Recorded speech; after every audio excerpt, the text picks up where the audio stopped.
Let's see. Hopefully this is working. Let's see. Yep. Alrighty.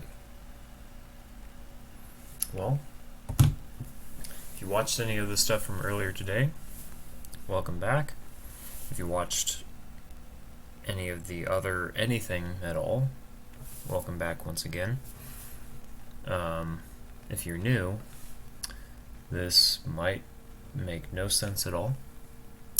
I'm going to be basically going through a bunch of the code associated with the rocket flight computer that I've spent the last few videos talking about. So if at any point you get confused, check those out first, because here I won't be going through too much of the explanation of everything over again. I'm just going to be working on stuff and dying. So that'll be wonderful. So let's see. As I mentioned earlier, we have basically an empty, stripped down version of the state machine. We have a SD card formatter, or a file formatter, I mean. A basic setup for enabling GPS interrupts. And yeah, so I'm going to kind of go through the process of coding, debugging, and all that stuff. This probably won't be as fun, but if you want to see all the nitty-gritty of how everything works and why, here's the place to do it. Alrighty. Alrighty, so first thing I will do is I am probably going to start with filling out the state machine, just the states really quick first. So let's get rid of that right there. So we're going to have, if you see me looking up a bunch, that means I'm looking up at the whiteboard I've got on the wall right in front of my desk, which has the diagram, the state machine diagram that I wrote out earlier today. So last video will show how all of that works. So I'm going to be looking over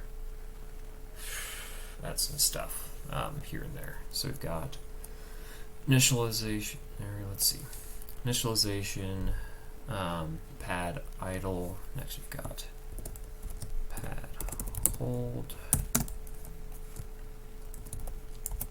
ascent, descent, landing,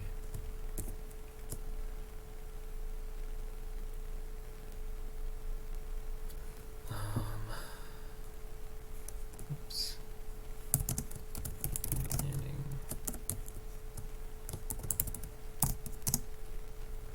landing idle, shutdown, shutdown nominal, and oops,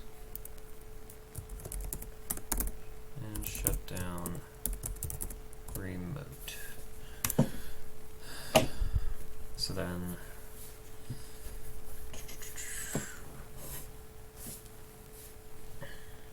okay.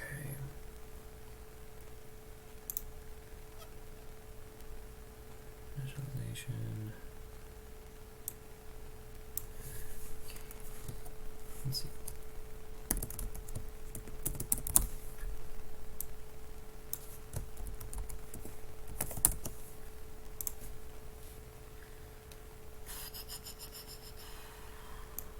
Let's see. Alright, let's just copy and paste this a bunch of times. Let's see.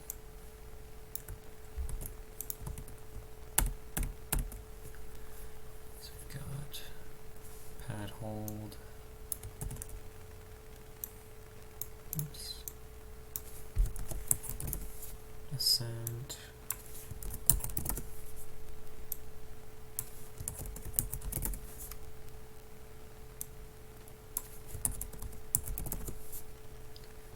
Descent.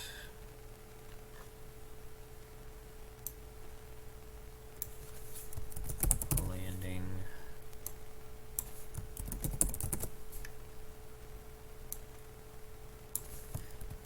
Landing. Idle.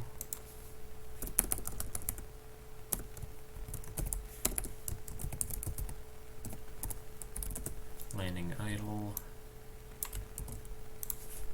Then we got our two shutdown cases as well.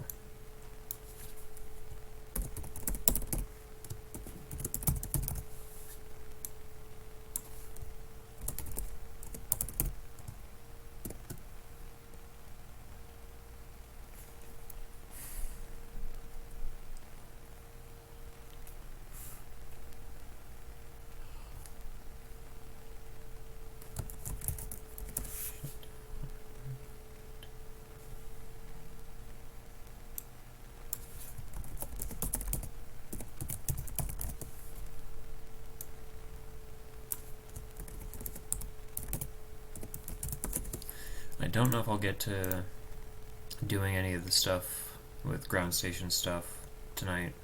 I will do that at a later time. So the stuff associated with the signals, specifically associated with pad hold, so pad hold, shutdown nominal, and shutdown remote, I won't be doing too much of the stuff associated with ground control stuff, but might do that later. Also, I'm gonna get some music started because there's gonna be basically a lot of mumbling here and there, me going through all of the code stuff, and then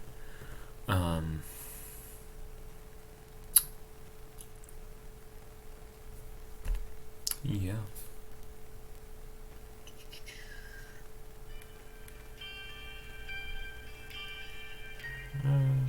Let's see. Let's skip that. This holiday Verizon has the deal that gets better and better. Let's just try that again.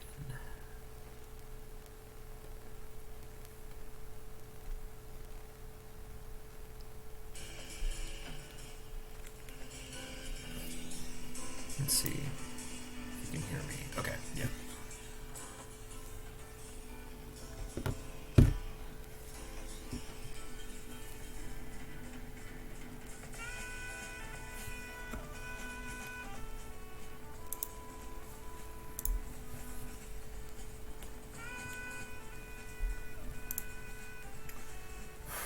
Alright, so we gotta shut down, blah blah blah blah blah.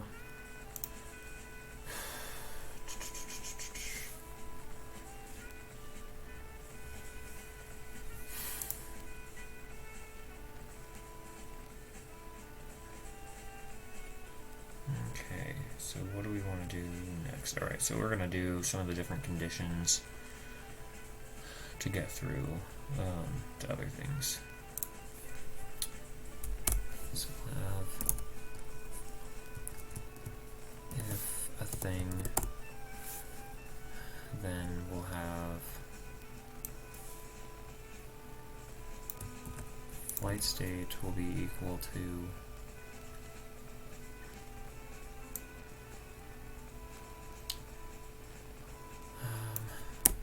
let's get rid of that and that. I'm gonna put spaces between each of these just for organization.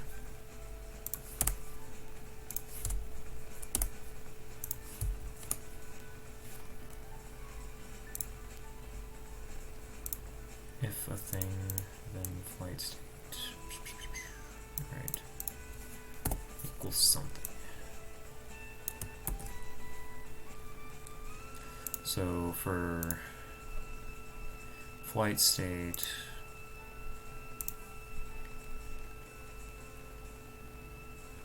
alright, so for pad idle,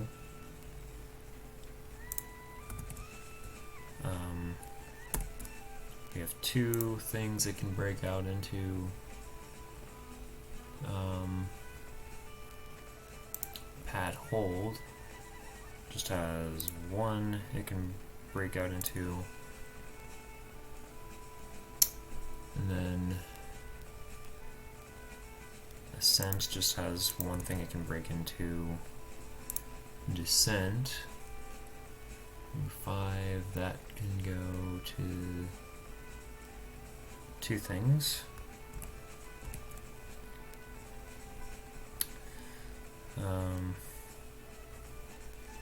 Landing number 6, that can go to two different things. Landing idle, that can go to also two different things.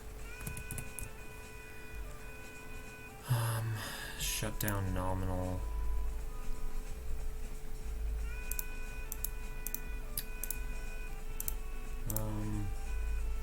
and those are basically the end there. Alright, so for pad idle, so we can go to either pad hold or to ascent.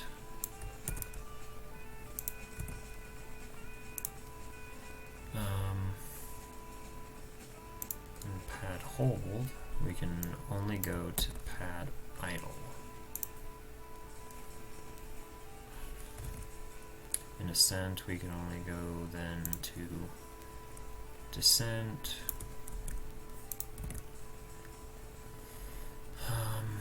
Okay, so descent. Descent can go to either landing or to shut down remote.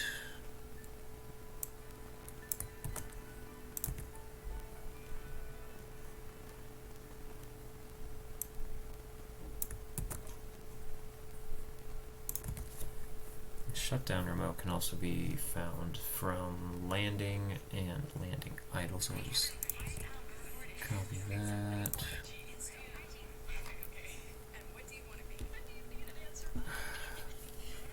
Oh, let me guess, it's an Instagram ad. Yup. Yeah.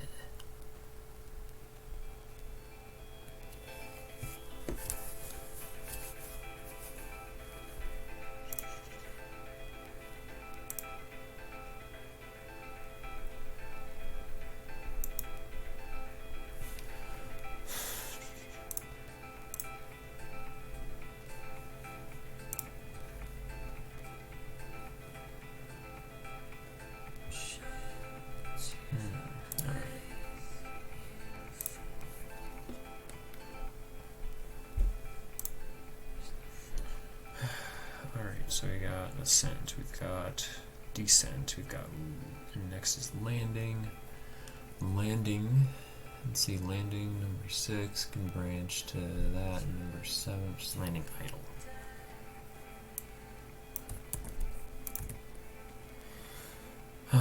Landing idle can then go to either of the shutdowns. Hopefully, shutdown nominal.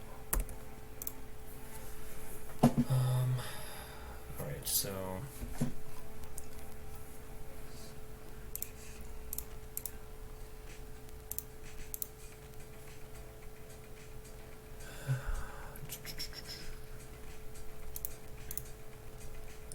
pad idle. Alright, so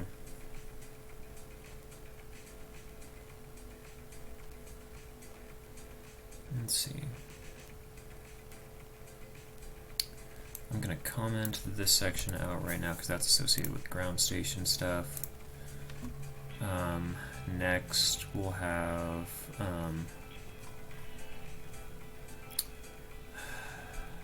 actually, I'm going to go through these really quick and clear out the ones I don't need for this flight. So I don't need those.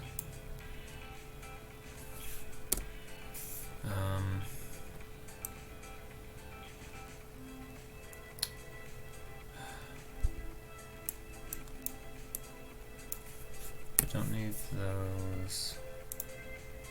ETC rest. Okay. So anywhere we've got HGA.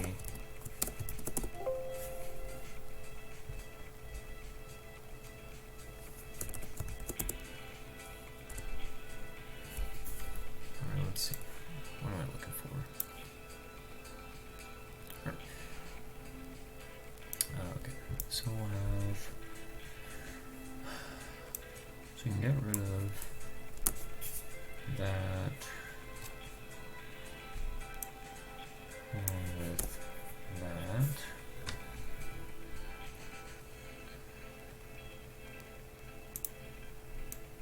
We'll get rid of that section there. Get rid of that section there. And just to double check, make sure these are actually the same, I'm just going to copy and paste these over. And they should be exactly the same. Alright.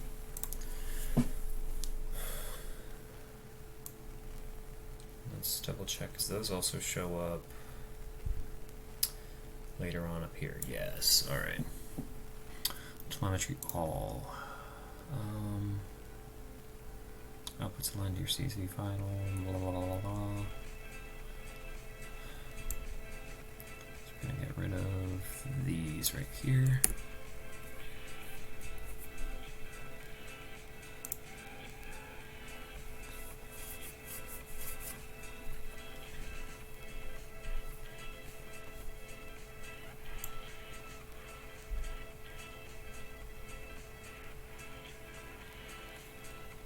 And let's see, so I have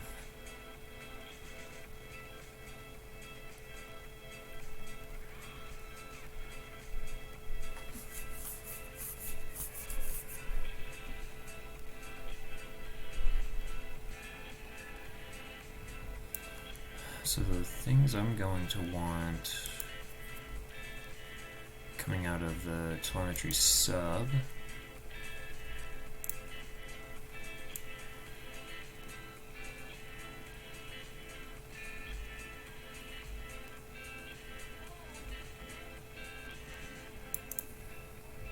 There's some people making sound outside my window, so if you hear that, I'm sorry.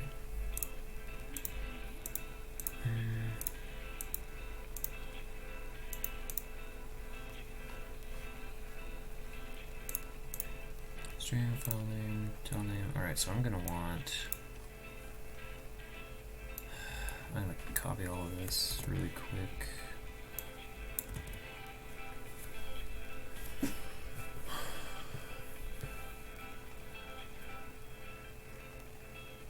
So I only want acceleration in Z. I don't care too much about those. Any pressure. I am going to want altitude.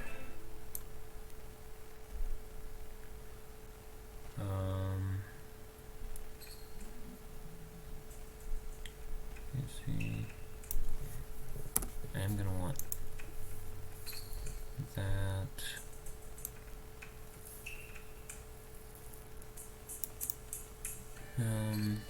Lat, on, altitude.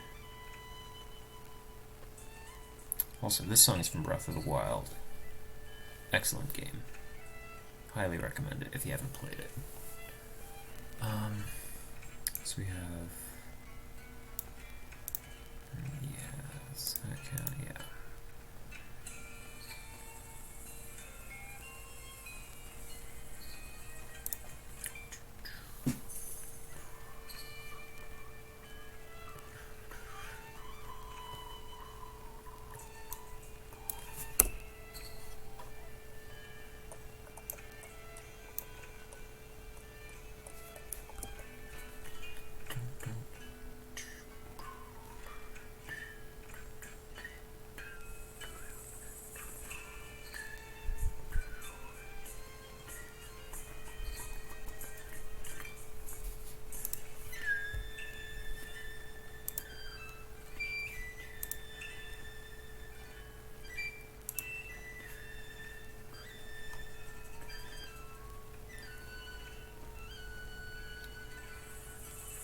There's also some sirens now. Excellent. Okay. So we're gonna have all sensor read. I'm gonna ignore that. I'm gonna have involves GSE, ground support equipment.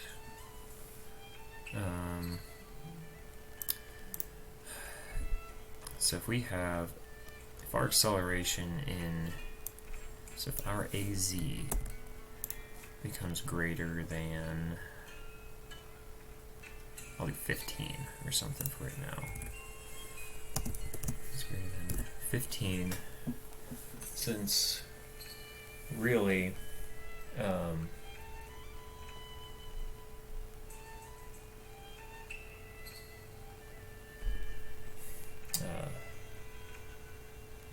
let's see, yeah, because really,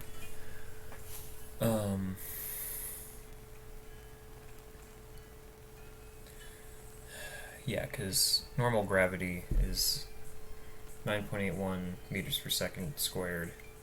15, if you're pulling 1.5 Gs, that should be good enough. Might change later though. So if AZ goes to that, then that.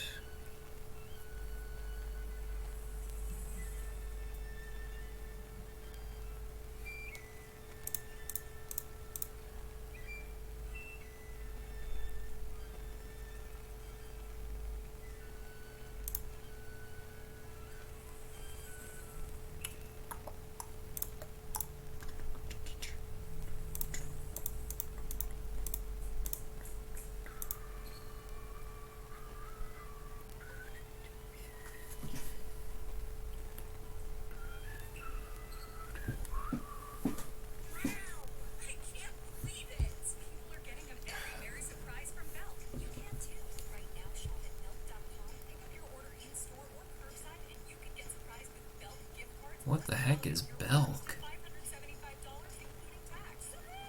Some new ad from Belk. I've never heard of Belk before. That's an interesting name.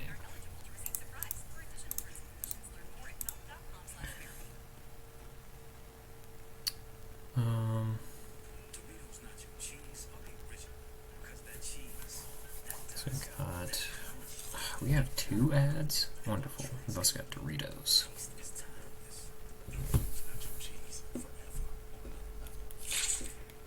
That was a loud crunch. So if our AZ, so acceleration in Z, is greater than 15, that'll trigger the ascent. That's that high G detection condition mentioned between cases 2 and 4 on the state machine diagram, if you look at that diagram. Pad hold.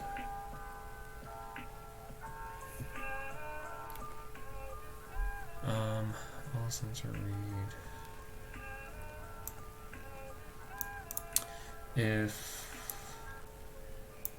goes to pad idle, yeah, so this also involves GSE, and I'm going to exclude that for right now.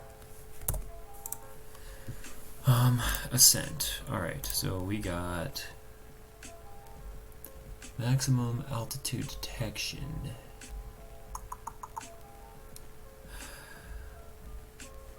That means I'm going to need a new variable associated with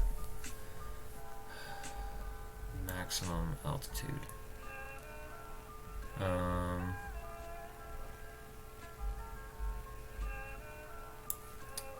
I'm gonna need, alright, so we got that, whatever. I'm gonna clear that.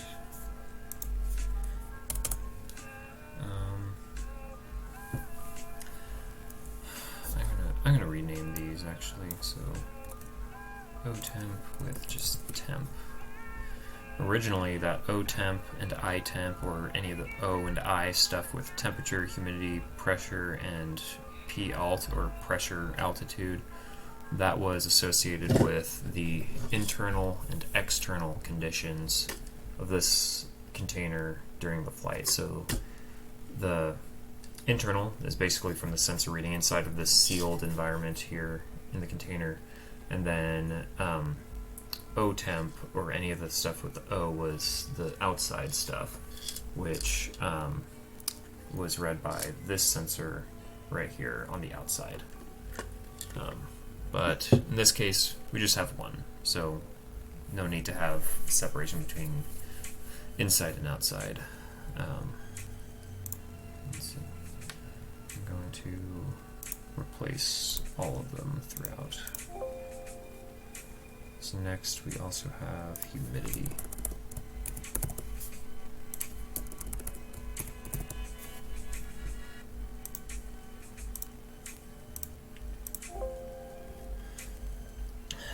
Next we have pressure.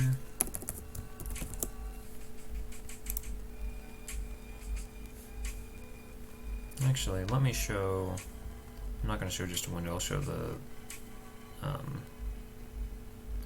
I will show my display actually, I will do that. So then, ideally, you guys can see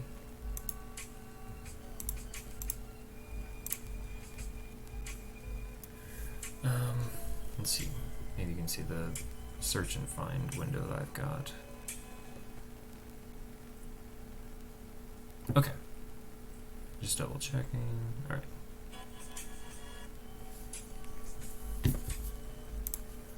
So that's how I'm switching the stuff over really quickly. Replace and find.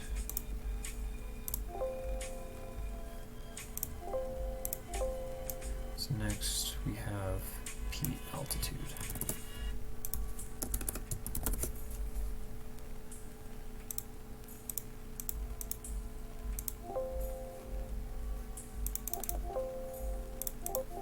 Alrighty, got everything. So now, I'm going to have pressure. Let's see. Yeah, I'm going to have pressure recorded by both, or I'm going to have altitude recorded by both the pressure sensor and the GPS module.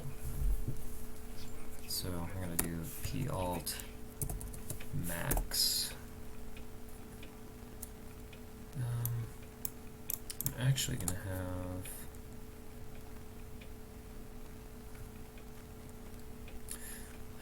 for reference,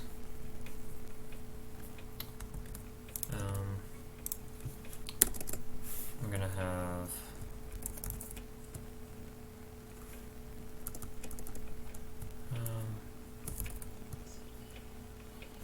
or let's see, what do I want to call it? Pat, I'll do that. So I'll have some of that. And then I'm also going to have,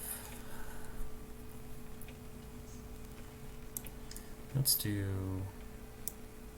alt geo, that'll probably be more accurate.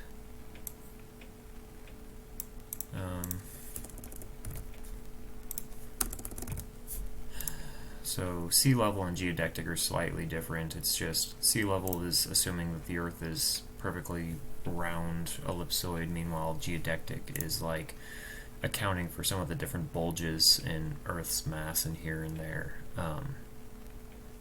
It's a little more accurate since Earth isn't a perfect ellipsoid or sphere, but it's definitely not flat. If you think the Earth is flat, I'm sorry, you are almost beyond hope. That's hopelessly stupid.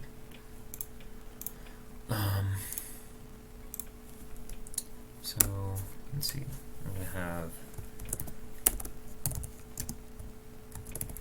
alt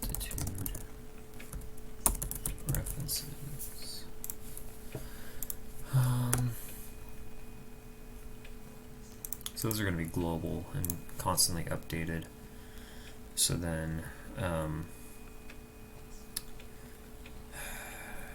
p alt pad and p alt max. So pad will be the initial altitude for each of these, and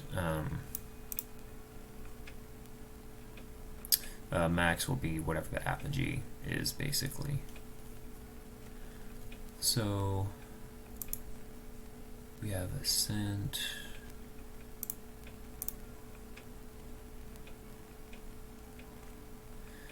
I'll have, all right.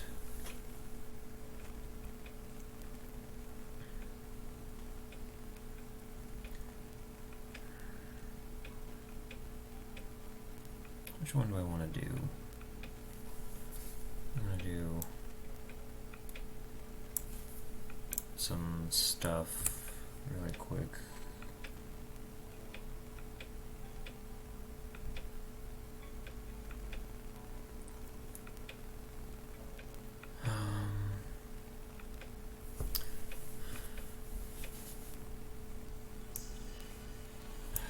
I'm going to do a universal altitude.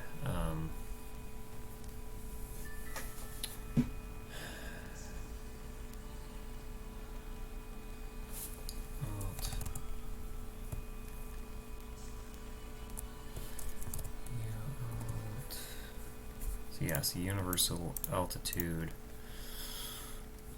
pad and max, so that we don't have to flip between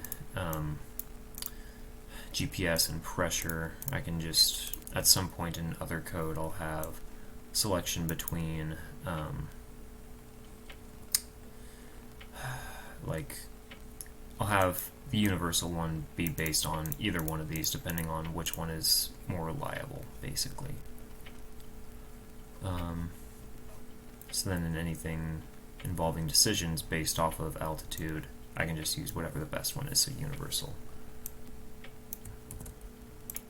And with that, I'll probably just need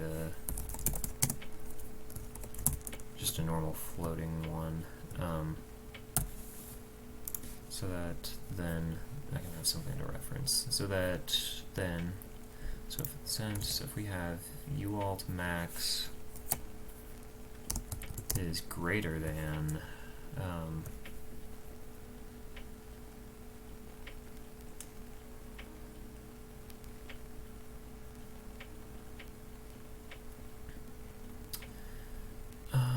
so if u alt max is better than, so if u alt max is greater than u alt, then we will start to go into descent.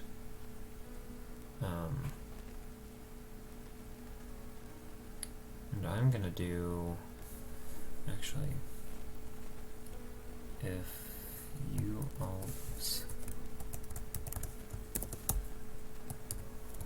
alt max times 0.99,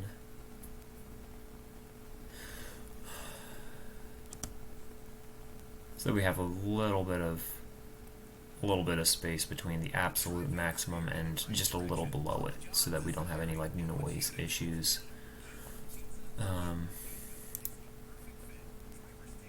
Or actually, I could do minus 10, or I'll do 20 meters. Or actually, I'll do 10 meters. 10 meters would probably be fine.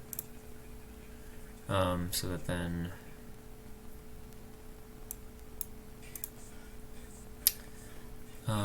if that goes to that, we'll have flight state equals descent. Next we'll have from descent, so that's number 5. Go to shutdown remote if we need, which I'll be ignoring that since that involves ground station. Let's see. If that, let's make sure Let's see, alright, so that.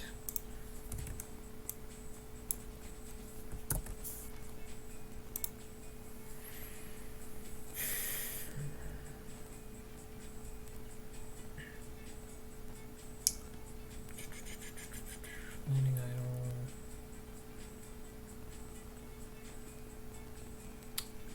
Actually, both of these involve GSE. Comment those, and then I'll wait for shutdown stuff. Alright, so we've got. So we're at pad idle.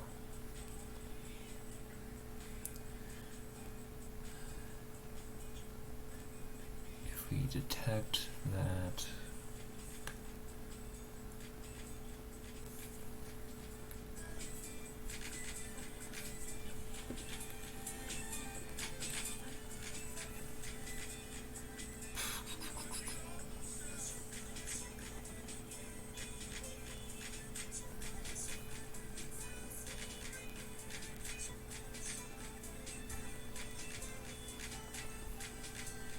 okay, so we have that. Also, one thing I'm gonna do is I might flip to, whoops. So this is actually the raw code that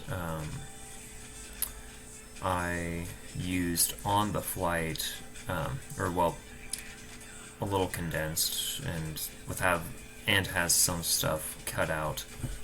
Or let me turn that off. Alright, so one thing I'm going to be doing is I might go and reference the code that I have.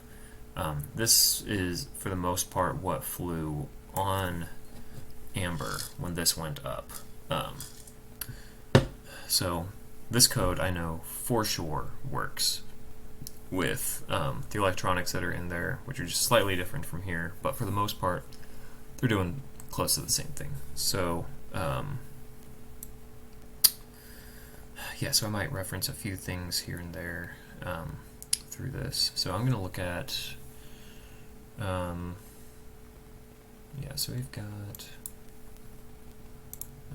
alright, oops, why is that weird? Alright. So we're going to have a few different things. Pad idle if AZ. So we have, if we are in flight dependent, we're going to want all sensor read. That's about it for there. Okay. Beacon, and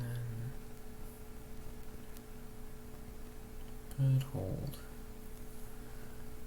Ascent, descent. Oops.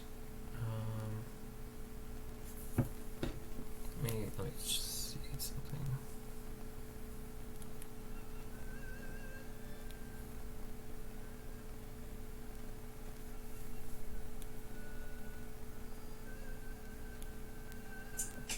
Okay.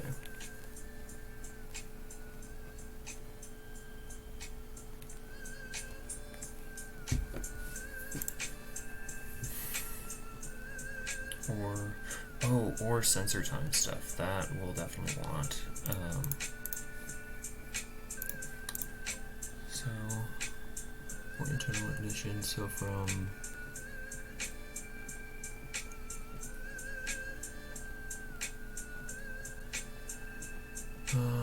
for this case, for this situation, we don't need a default time from launch to switch between ascent and descent. But we will want one between descent and landing. We will want that. So if we have so earlier we had time mentioned, we have time current, time t display, and time 0. Let's see. Where is tell time? Oops. Tell time. Alright, so it returns time t display. That's what we want. So we want, alright.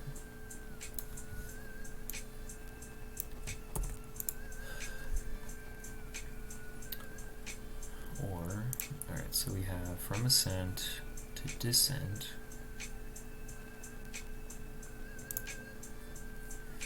So does, so,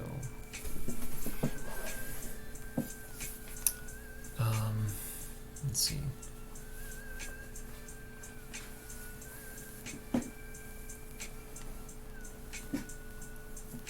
Let's see. If time t display is greater than,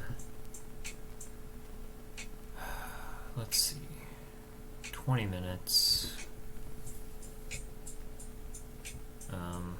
Let's see, 20 minutes times 60 seconds, that's 1200. We should be on the ground by then.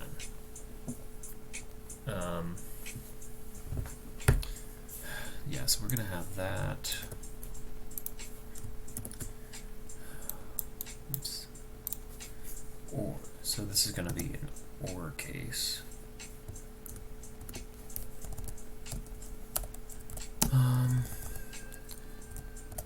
And then we'll also have a pressure case.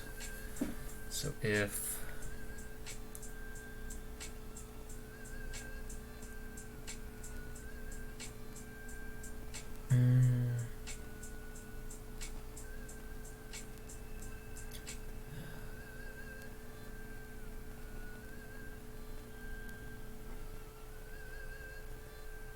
let's see.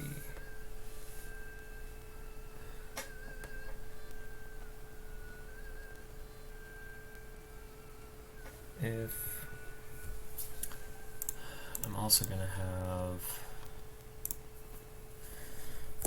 let's see, double U out. Let's see, I'm going to change. Let's see, if we have U alt delta.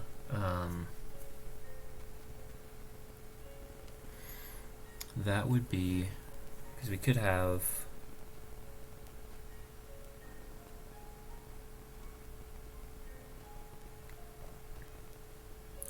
okay, yeah, so we'll have so U alt, alright, let's see, actually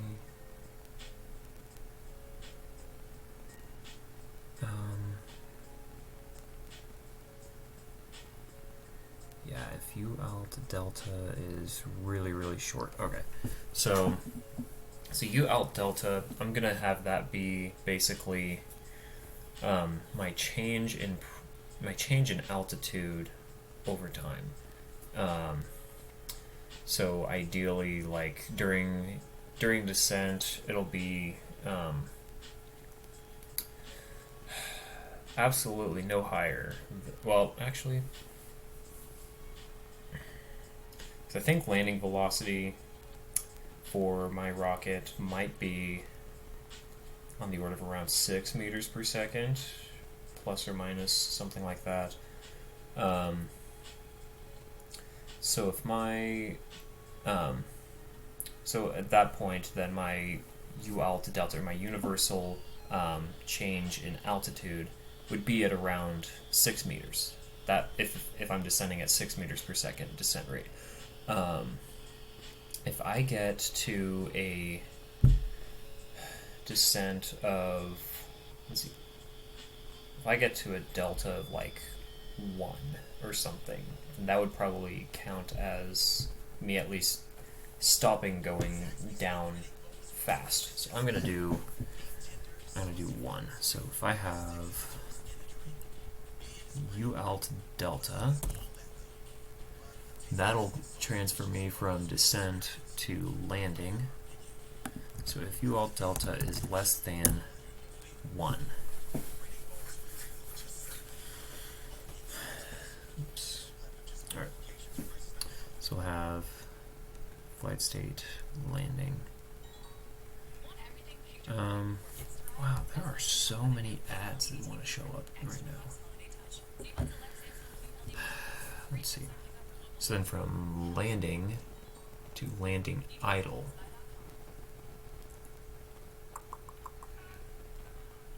How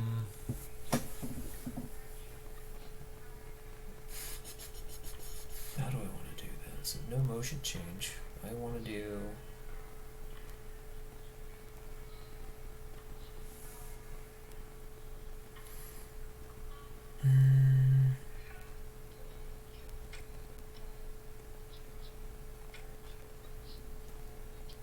I'm gonna want mainly just GPS. So latitude and longitude I will want changing.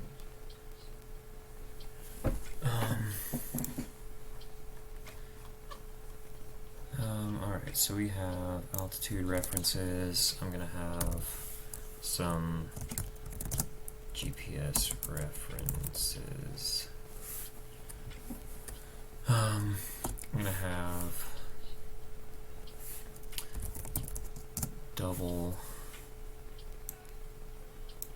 Actually, because I can just copy those. Latitude delta and longitude delta. So I can do that.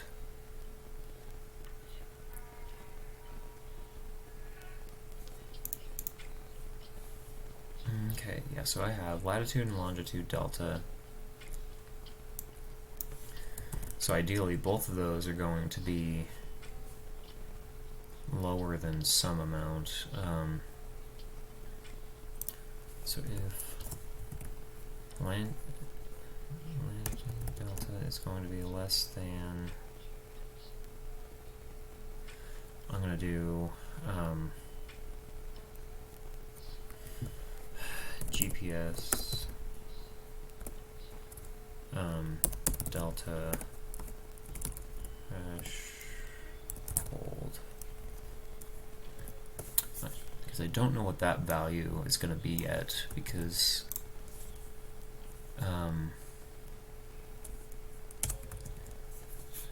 will be equal to 0001 or something, which I'll change that at some point, but I'll need to look at, basically I'll need to do some testing later on. Let me have a note here. Check this in the future, so that basically if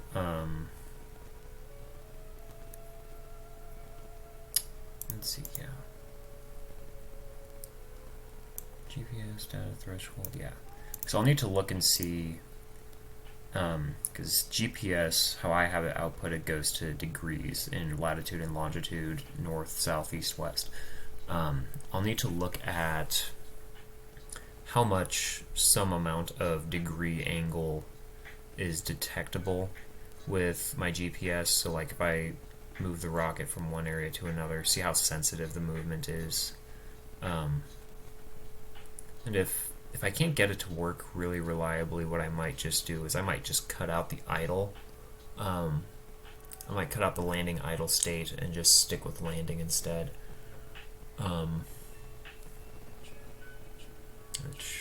Yeah, so landing. So we'll have that. So if we have lat delta is less than some threshold, oops, and if our longitude delta is less than that same threshold, so basically if latitude and longitude aren't changing, that means it's stationary or idle. So then we'll have that. Landing idle will be that, shut down, whatever. And I will save some of that last stuff for later. Alright, so if we have pad idle. Alright, so let's go. So initialization event will be that. Serial print, waiting for startup. I might have this actually changed to like yeah, that changed to like 5 seconds. Waiting 5 seconds for files to start up. Then we'll have SD set up. Which if we go down SD setup, we shouldn't really have anything that needs to be changed. If serial 1 available, delay 300. Okay, so that's basically if we are turning the thing on and if somehow the thing turns on and starts doing stuff the exact same instant that or that if it happens to be turning on and getting ready to start stuff right as soon as the GPS is sending a string of data to the system, we're basically going to, with that delay right there, we're just going to hold it, skip over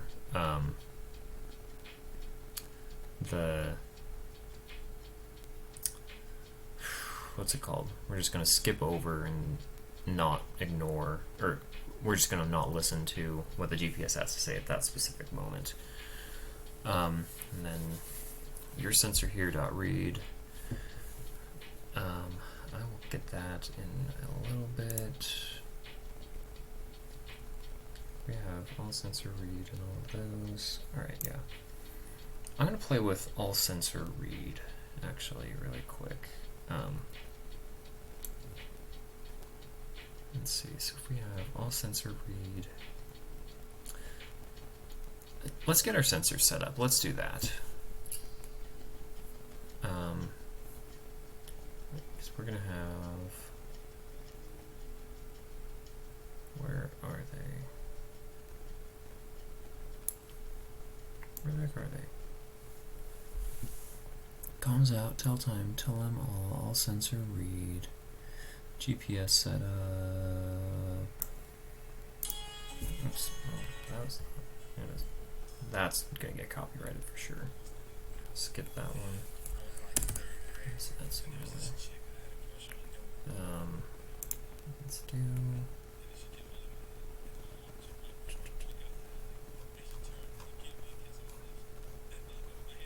Alright, so we have. I'm gonna get rid of that. So the main two sensors I'm going to be using, I'm going to use so our IMU setup, and then IMU read,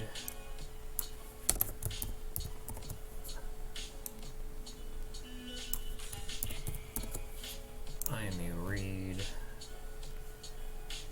I'm just going to cut that really quick.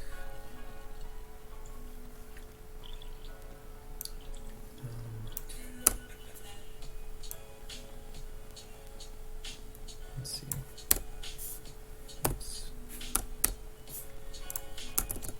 Alright, so that's going to be our IMU setup and read, and I'm also going to have BME 680 running as well. Oops. Control-C. So IMU, and I'll fill these in just a little bit. I'm going to do just BME.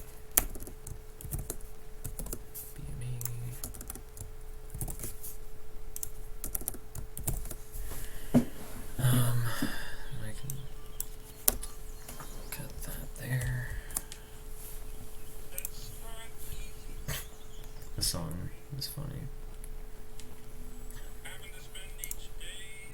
Let me check. When I think it might be nicer in red or yellow or gold Let me. see something.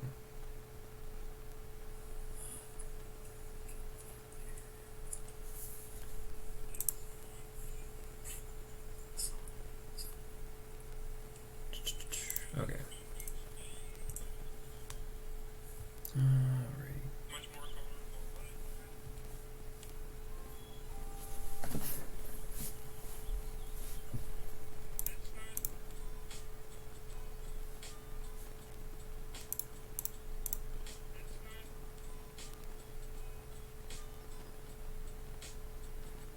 good. Okay. So IMU setup. Let's look at our setup function. Our setup and loop functions, where are those? Setup, SD setup, standard, okay, there we go. So flight state, initialization, serial begin, telemetry serial begin, that can blah blah blah blah. GPS setup.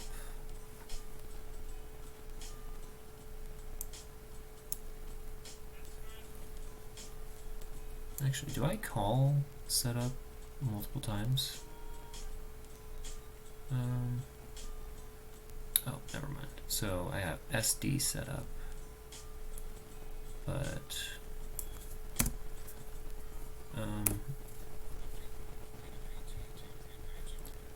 alright, so I'm gonna have, so we have GPS setup, we're going to have IMU setup, and get rid of those.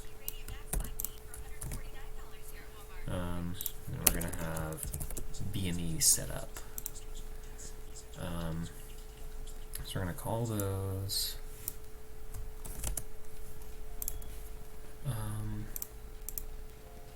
Also, this song is awesome. It's the Gravity Falls theme song, but it's lo-fi hip-hop. It's excellent. Gravity Falls is an excellent show. So good, actually, that on the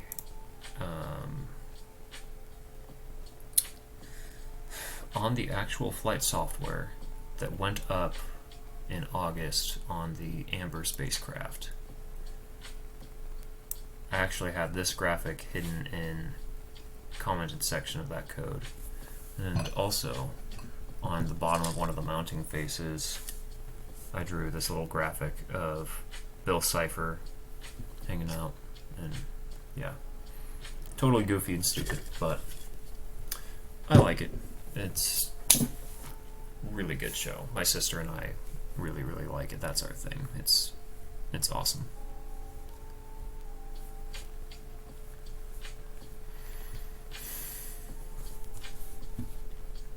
Let's see. IMU setup. Actually, let me just copy over the same setup that I have for, let's see, IMU setup. Where is that at? IMU setup. Alright. So I know this for sure works. I'm just going to copy it over. And it's basically the same as what is... Oh, we do have this we need to get rid of. Found that out recently with setting up the IMU. If 2 videos ago there was an issue where the IMU didn't want to work, it was because that little condition right there needed to be empty, not have that like Excel range 4G thing. Personally, I have no idea what it is, but when it's gone, it works. So magic.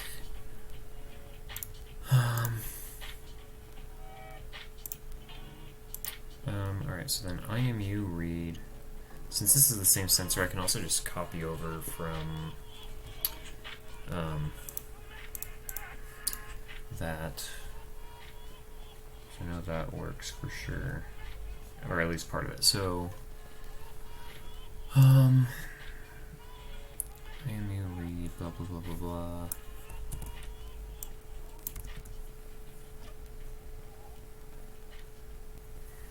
So we've got that.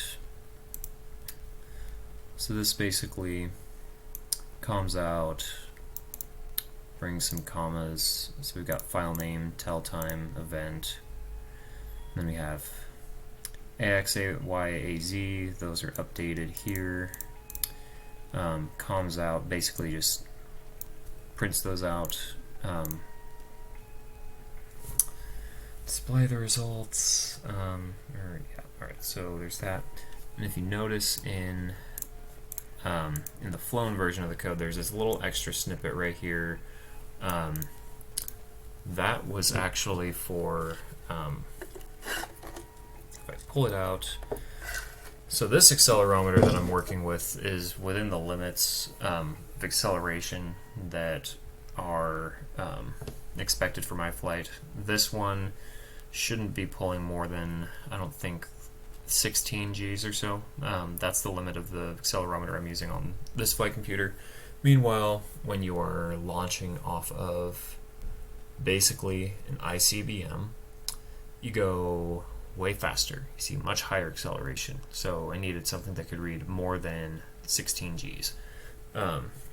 So I also used a ADXL 377 board, which, if you can see, actually, let me make the view a little bigger.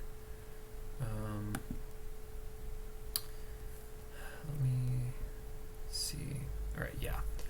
So right here, let's see, yeah. So on this stack right here, this board right there, that is an ADXL 377 or 377, whatever. So that right there can go and monitor plus or minus 200 Gs, which is way bigger. And the way that that is actually set up, it doesn't use I2C or SPI. It actually uses just raw analog outputs. So it has a dedicated pin for X, Y, and Z, like 3 separate pins, one for X, one for Y, one for Z, and spits out a voltage anywhere between 0 and 3.3 volts, where around 1.65, that's 0-ish. And then with high Gs, you'll go up or down from there one way or another until you approach positive or negative 200 Gs, which will be either 3.3 or 0 volts reading out of those pins. And then you can just route those to your analog inputs on your microcontroller, which is what I did here. And yeah, but so with this system right here, I used let's see, yeah. So what I used, so the nice thing about the other accelerometer that goes plus or minus 16 Gs is that one is a much more precise one. So there's a much bigger or a much smaller, what's the word I'm looking for? More precise, trying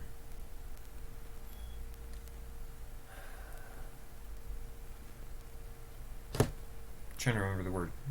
Anyway, meanwhile the ADXL, that is much less precise. That one, basically, you can detect around 0 Gs, and then the next step up from there is like almost half a G. The next one above that is another half a G.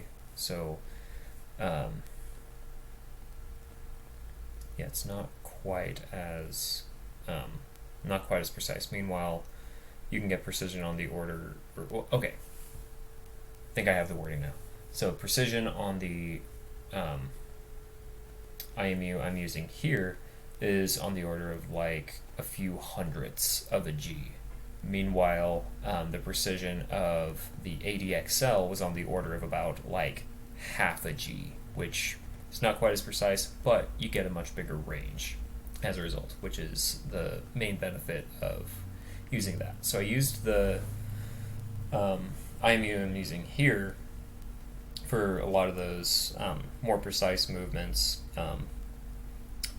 Meanwhile, the ADXL was meant to be used mainly for that really, really high G launch towards the start of the flight, which can pull. In the user's guide, you're expected to be able to experience shocks upwards of around 50 Gs in each axis. Actually, that might be wrong. It might be slightly higher than that or lower. If you look up the Roxat X user's guide, you can get the exact numbers for that. I might be off a little bit, but it's in that ballpark. It's bigger than 16 Gs. That's all that matters. So yeah, so I'll put this away and go back to the code view really quick, because that's what that section I'm cutting out of the flown software is. So if I go, let's see. What am I looking for? All right, yeah. Let's see. Yeah, so we have that.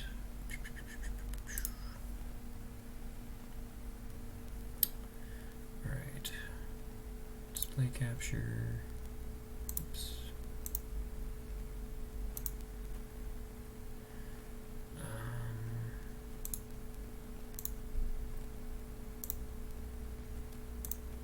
All right, there we go. So this section right here is basically the part that dealt with that, but I'm not using that this time around, so I don't need that section of code. We can bring some music back. So let's play with the BME code now. And this one actually might be different since I had to deal with some weird library crap. BME 280, blah blah blah blah blah. BME 680.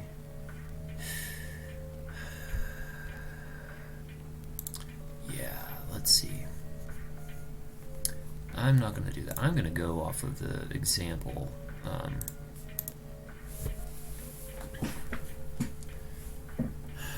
So let's see. So we've got BME set up. Let's bring that over.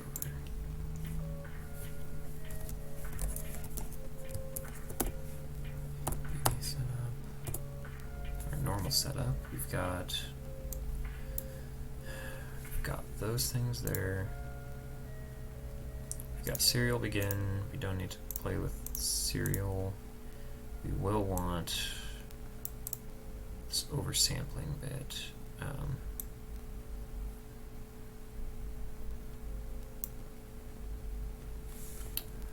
So this section we will want right here.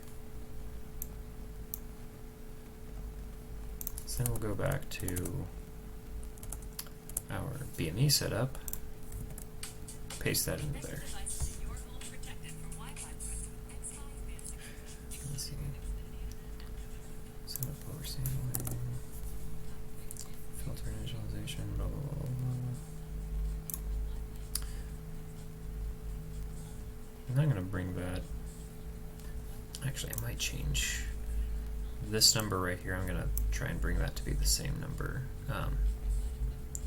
as what's on the flown version. Actually, did I keep the 150? I think I did.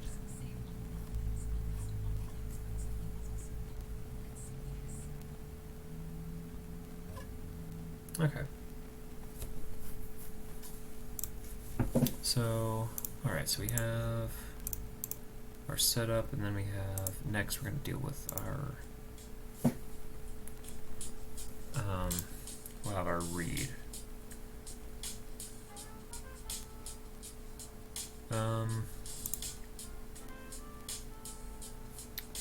So if blah, blah, blah, blah, blah. Really, I just need to do... Really just need to do that if BME perform reading does come out to be true, then I can do let me see the example here.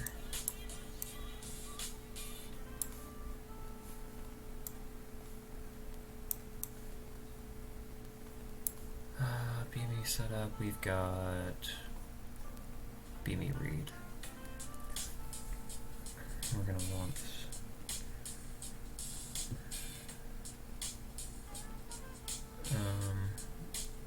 altitude pressure, blah, blah, blah, blah, blah.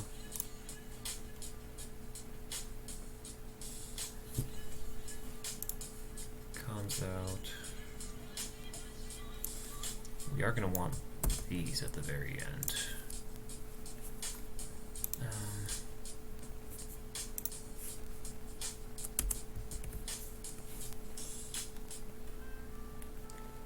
Get rid of these O's right here. I'm going to update each of these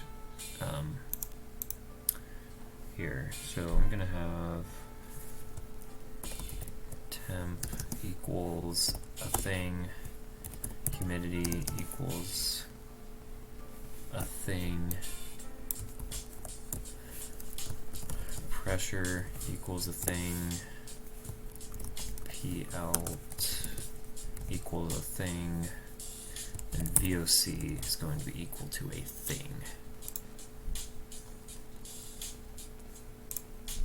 And here, we're going to have, skip that, let's see, BME temperature, I'm going to put that right there, BME pressure divided by, why would you put HPA? Let's see, so if we want HPA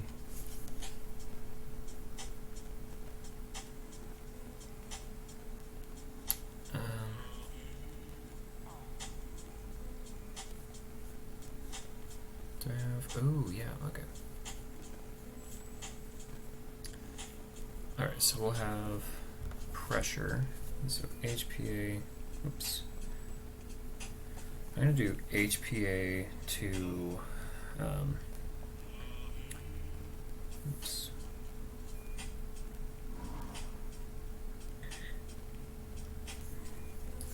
Alright, so we're going to have BME pressure is going to be equal to, so pressure is going to be BME pressure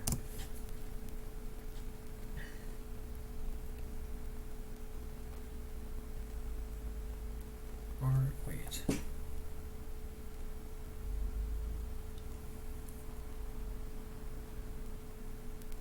And I'll just put these values in for now, and then I'll manually change some of these multipliers or the units later. Humidity is going to be BME.humidity. P-alt is going to be read altitude. P-alt, sea level pressure, HPA, which I do need to bring in, I think. Define that. Bring that. Global variables. Actually, let's set altitude references. Let's put it here. Oops. So we can have that.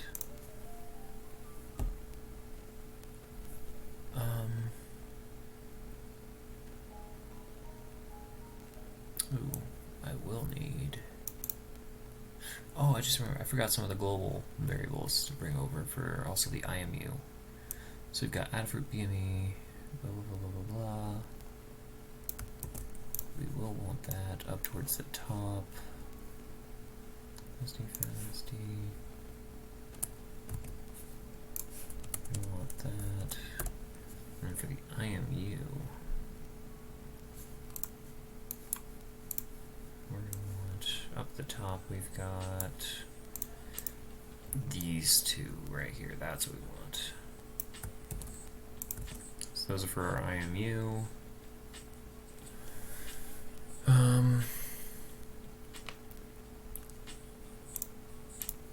Okay. So we've got, so going back to our functions, so we've got BME read. VOC, that's the next one we need. That's IMU.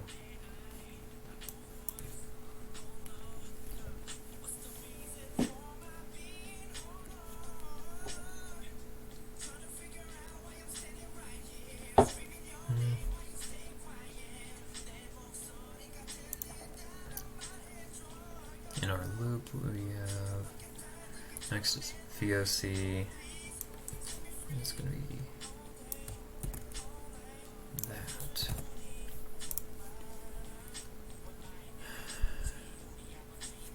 Which in our flight, we're not going to really get anything too interesting with VOC. It's just, it's also on the board. May as well look at it. And it's also the same board I know works with this, and it'd be interesting to see if there's any similarities between stuff. But that was beautiful English.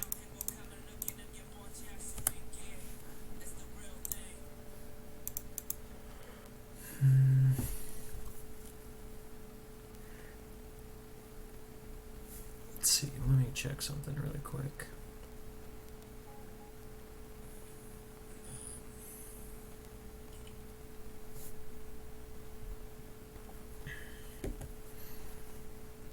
Okay.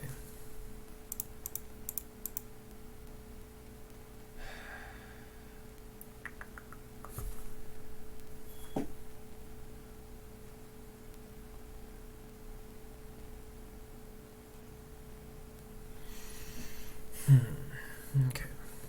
Alright, so we've got our pressure sensor set up. We've got our SD set up. We have GPS set up. Alright, so let's go back to the start. So the order of operations that things are going to go. So we're going to have our setup. Very first setup function, that's the very first thing that'll happen. We've got flight state initialization. We've got our serials, we can just ignore those for right now. GPS setup is the same. IMU setup just got done. BME setup. Let's check. Let me close that. And let's look in here as well. See if there's anything that looks like we're missing anything. Fluid setup, we've got IMU, BME 280, blah, blah, blah. Alright, we're good. And then we'll go into loop, which that'll just go to flight state.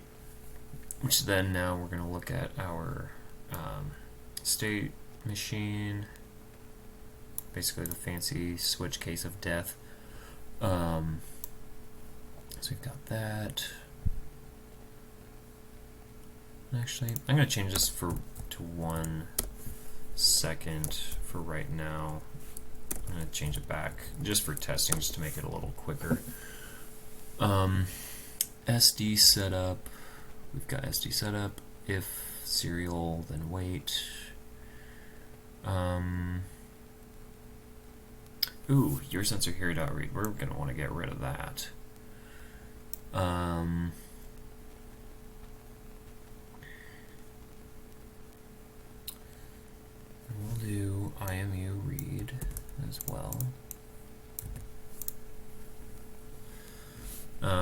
Flight state, flight dependent, or well, alright, so we can ignore that. And our states just all have those, which we can wait on that. So initializations, now we're going to go, alright, next thing, let's go to all sensor read. That will be our next thing.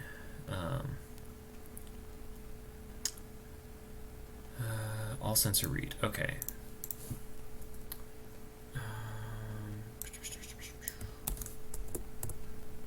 All sensor read, let's fill this up with magic. So here we're going to do IMU read telem sub. Let's do, yeah, let's just do sub for right now.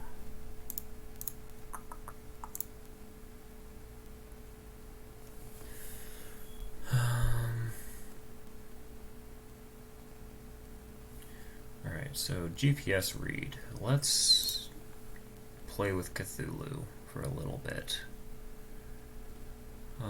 Hopefully there's not too much that needs to change, but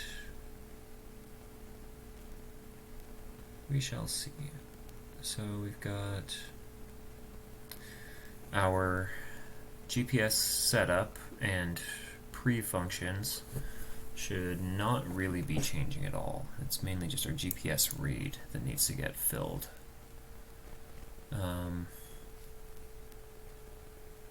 These look basically the same so far. We've got serial read, blah blah blah blah. Comms out. And I might need to change commas here in just a bit, but I'll wait on that for right now.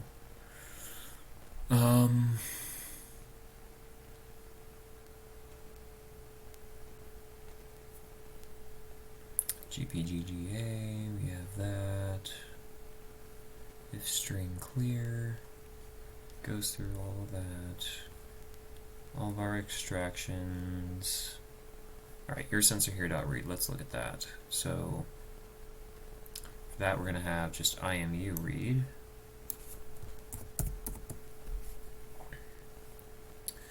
Then we've got GPGGA, input string, is that GPS string complete, false, awesome. And then clear the string, then we have a sequence of these. Alright, so BME280 read, IMU read, those are,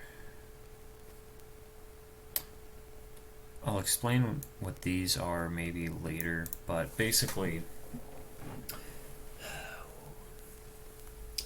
so one thing that I did,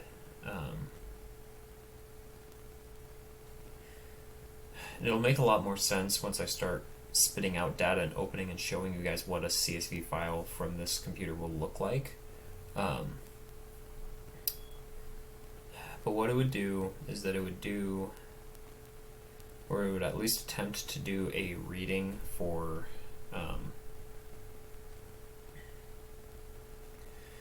it would attempt to do a reading for the other sensors in between saving each line of NMEA data that comes out of the GPS. So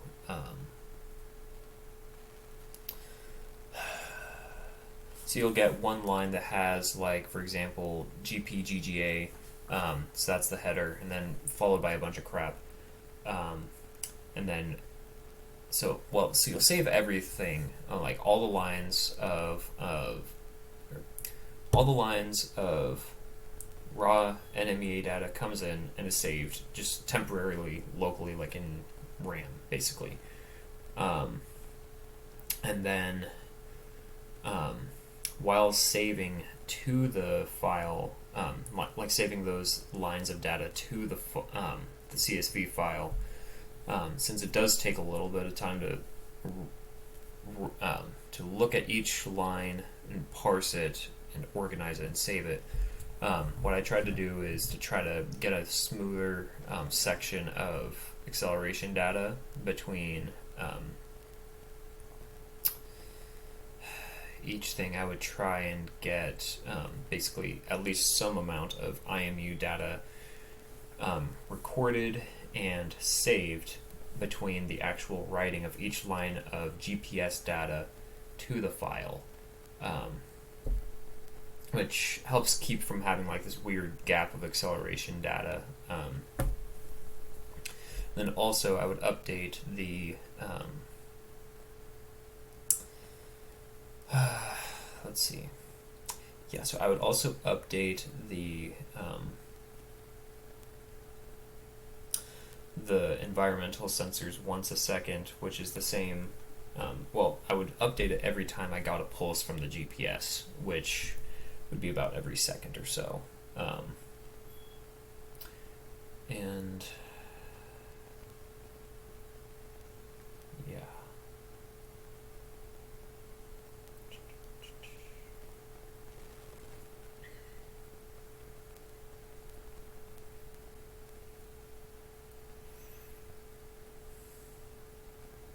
Let me see, is there any other, yeah, blah.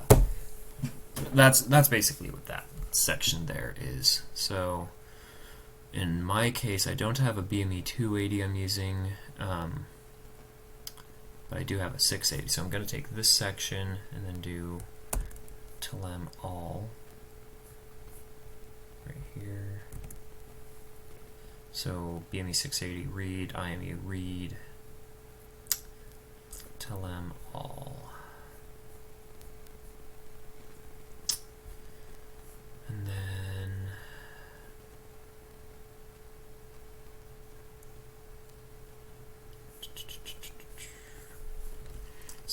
so the pressure or the environmental sensor will read right at the end of the recent GPS pulse. So you have like a line of GPS data. So in the file you'll have like a line of GPS data, then a line of IMU data, another line of the next line of raw GPS data, then a line of IMU data. It'll go through, alternate between that for all the lines of NMEA data that come through the GPS. And then as soon as the GPS is done spitting out, or as soon as all the GPS data is saved, then it'll do a pressure or environmental reading after that, and then also do IMU stuff, and then just continue on after that. So I've got that. And then flight file.sync. Alright, yeah, so that's basically just saving the file, closing it, and then reopening it.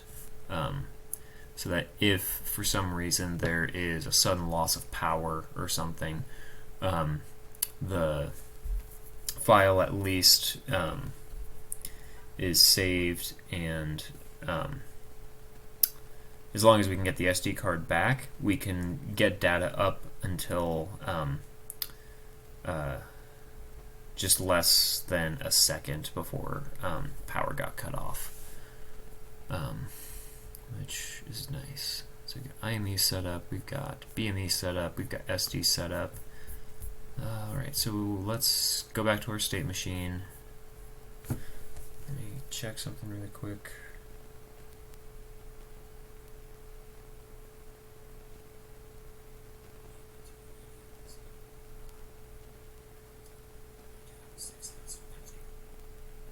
Okay, let's get some music back too.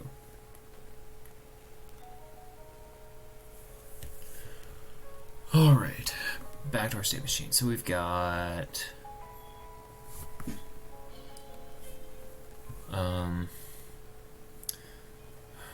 pad, idle, all sensor read, goes and updates everything, pad hold, some more stuff, ascent, UAlt max. Ooh, okay, yeah, let's start adding in some of these extra things here and there.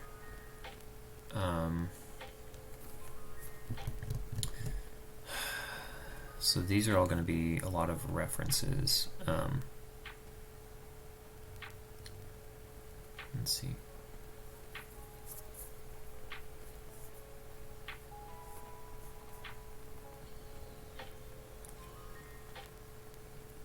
Initialization, IMU read.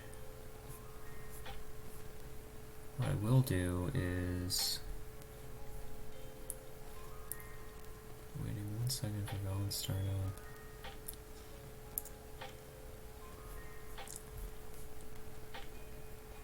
Okay. In setup, since we're going to do this once, we can update pad. We can update our pad values. So void setup. So after we set up each of those things, Christmas just got merrier with Belk's 12 days of Christmas. ooh, Belk is back. Whoever the crap you are. Just for coming to Belk. Every day between now and December 24th, just get to Belk when stores Let's see. We're gonna want to do a. Let's see. BME read. We're gonna want to do one of those. Yeah, so we'll do BME read. And we are going to get one time what the pressure is going to be, and going to set that equal to that. So we're going to have p-alt pad, BME read, going to have that happen, p-alt pad equals p-alt, just one time. Next we're going to have p-alt pad, alt geopad. Okay, so that'll actually have to.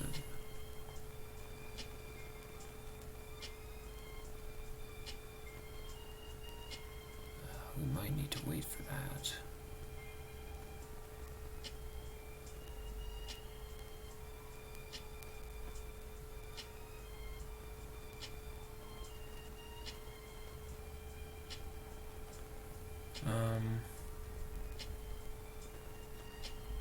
Let's see, how would we do that?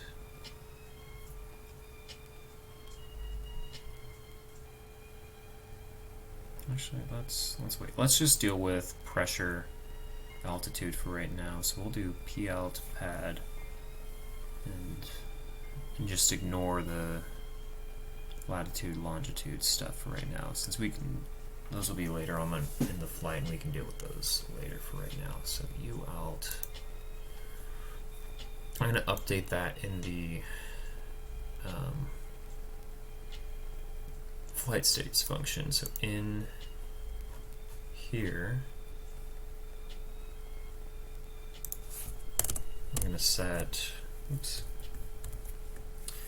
u-alt is going to be equal to p-alt.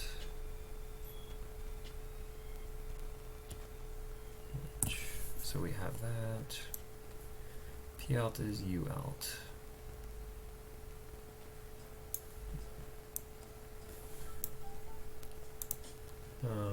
Let's see.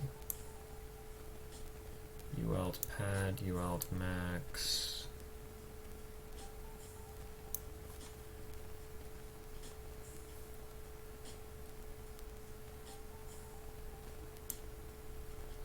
I'm gonna just copy these over just to save a little space.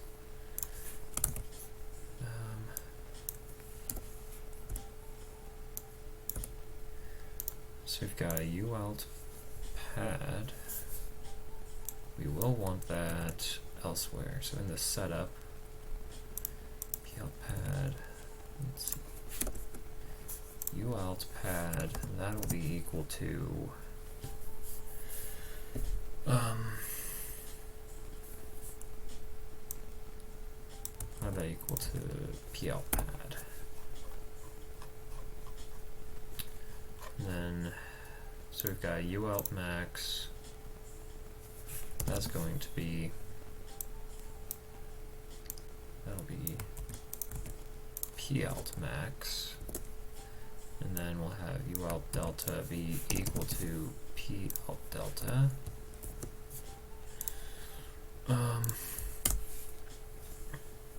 Let's see. I'll probably put in a function later to detect, so the GPS module won't be receiving GPS data immediately as soon as it turns on. It needs to warm up for a few seconds at least. So it's as soon as the system turns on,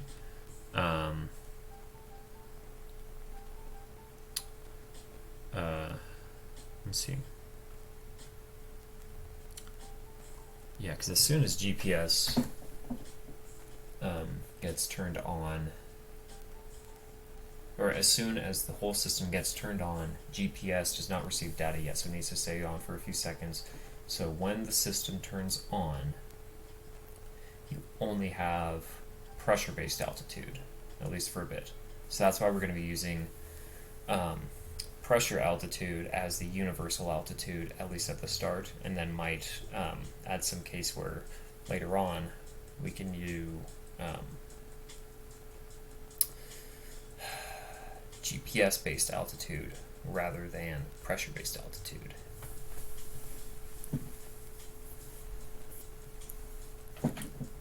So I'm going to do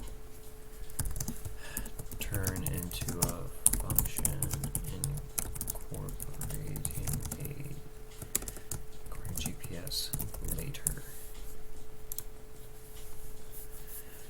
Alright, so we've got that.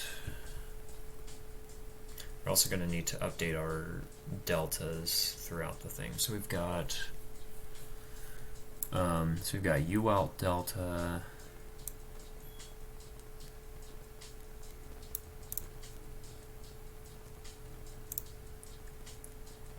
We're actually going to need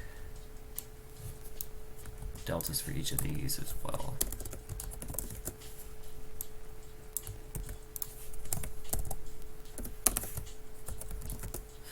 So altitude geo max, altitude geo delta, U alt, and then pad max delta. Okay.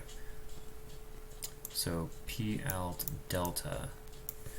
What I'm going to do is, let's see.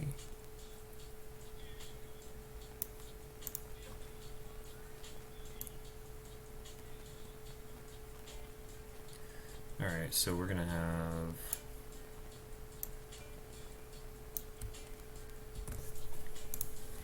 P alt delta is going to be, so if we go to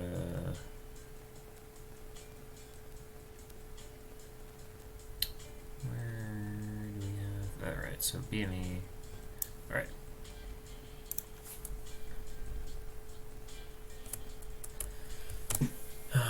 So P alt delta is going to be equal to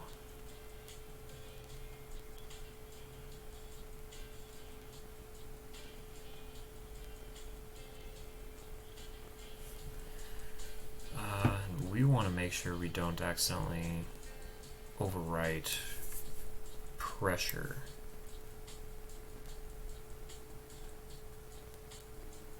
Double pressure.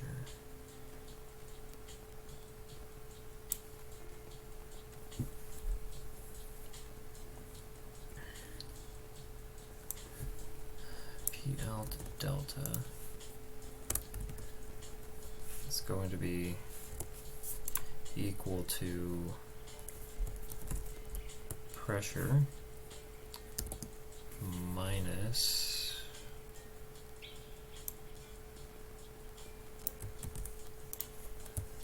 actually, we want actually the other way around. Forward minus backward. Minus that.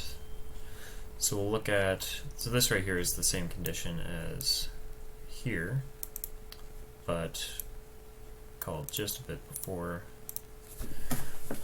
and it goes to look at the most, or it goes to look at the previous value.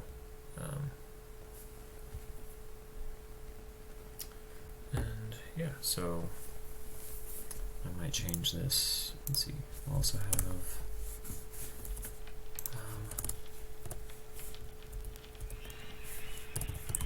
change units. Change units later. So get to there. So P alt delta. So we've got P alt delta, alt geo. Okay. We're also going to want our max set up. So we've got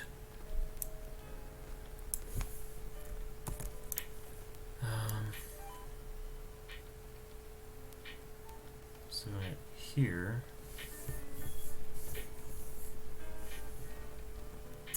BME read, and then actually I'm gonna do something really quick. So we have double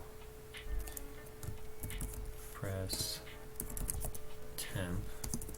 It's going to be, or oh no,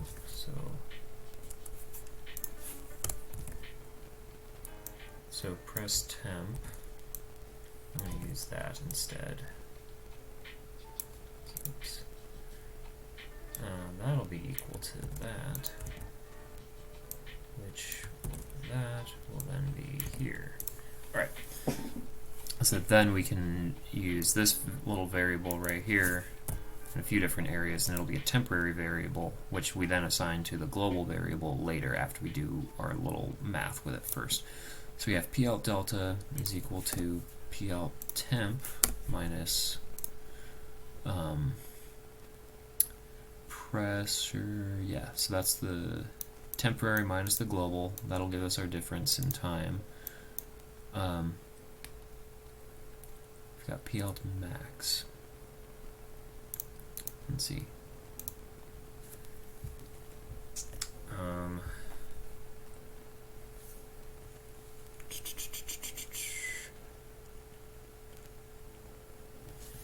P alt max is going to be equal to the max of P alt max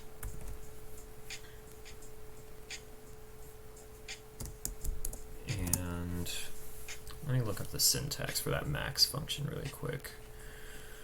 Arduino max function.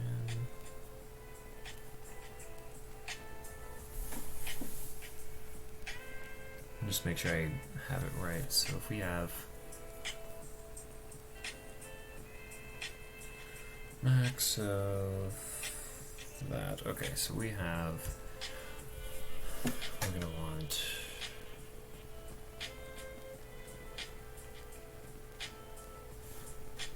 the maximum, oops, of the maximum of the maximum, the temporary, which should be actually all we need. Because, yeah, okay, so we only need those two. Those will be there. So that'll update, and ideally, that'll give us our ceiling. And then we also have P alt delta. So we have pad, max, and delta updated, and at the end of our thing we have that, which, okay. So those should be updating.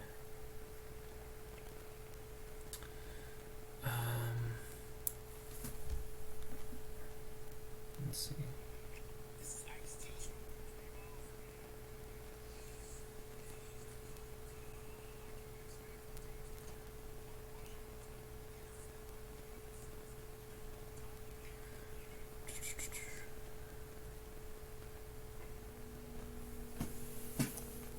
Fix my hair or something really quick. So I got that. Okay, so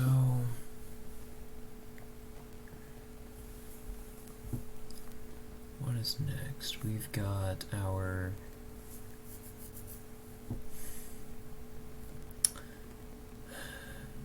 P alt delta, we've got alt geo pad, alt geo max. Let's get those set up. So we'll get our maximum and deltas set up. They're going to be very similar, they're going to be very similar to the ones used for pressure, except they're just going to be with the GPS altitude instead.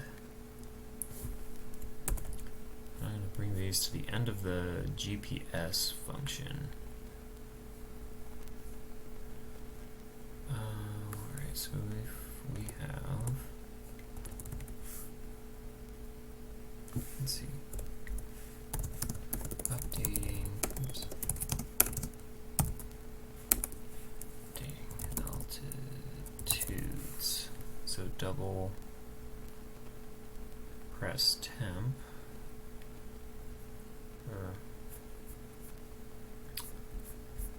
actually really quick. So we have GP raw set count alt geo. That's what we want. So alt geo. We're going to want alt geo temp. Or we are going to want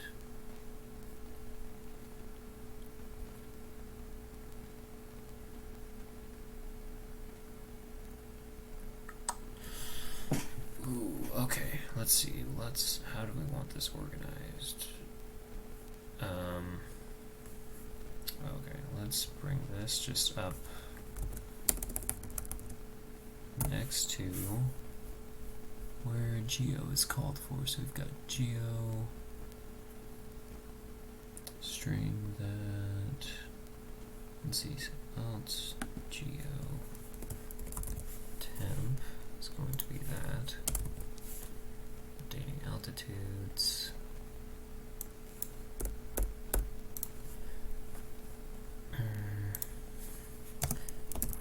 External.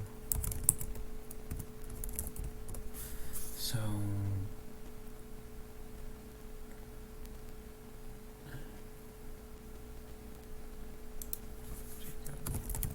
double alt geo temp is going to be that. So we can get rid of that.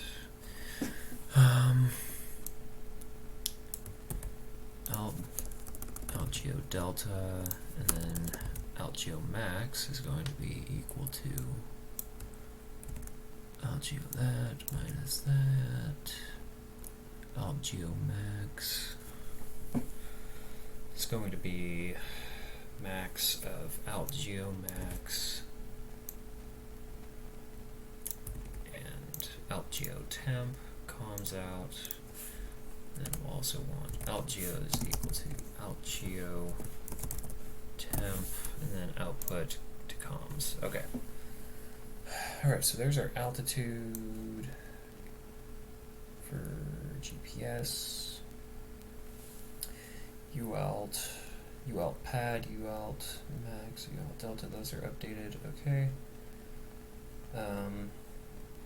GPS references, we're going to want lat delta and lon delta. Those are going to be similar to the other delta functions, or the other delta declarations.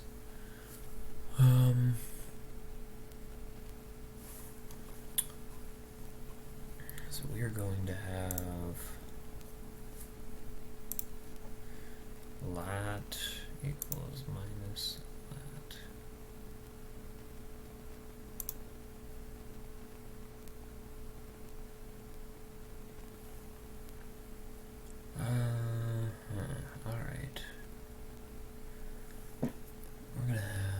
Alright. We're gonna have lots of fun. So we're gonna change that to lat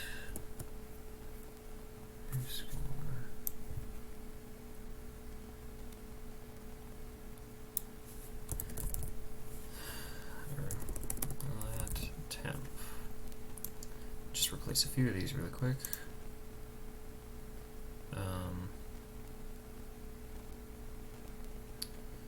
skip that. We're gonna do those. Comes out. All right. So now we have. We'll also have lat is equal to lat underscore temp. And then we're going to want lat delta. It's going to be equal to that. So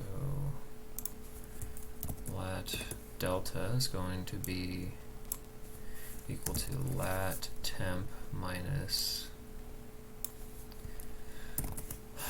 lat. Lat will be equal to lat temp, and then similar over here, we'll have ln temp, place, find, place, replace. Right. So we're going to have ln is equal to ln temp. We'll have ln delta is equal to ln temp minus ln. Alright, so we have that.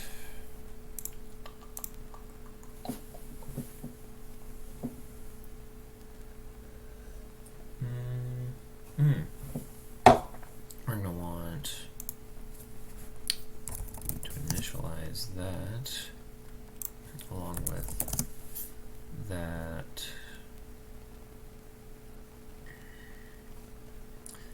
Do we have double LGO temp? Okay, so we have that. Alright, so now we have our deltas set up. Okay, so alright, so we have initialization, we've got pad idle, all sensor read, AZ is that, it'll be ascent, pad hold.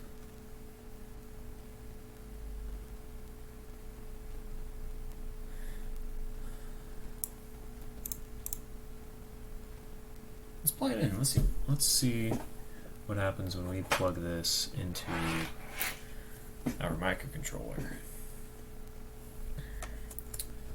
Chances are something's going to be wrong.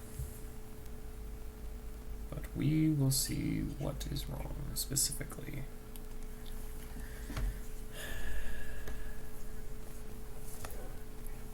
So let me get this. That is not plugged in. So we have that now.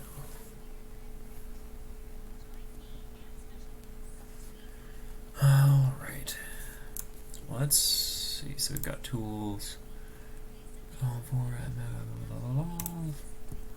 upload and see what happens.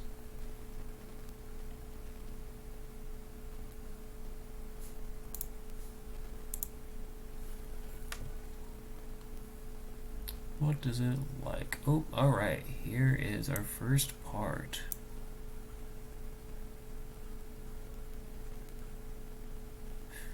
Oh, do we still have OVOC? Oh, we do. OVOC. Ew, yeah.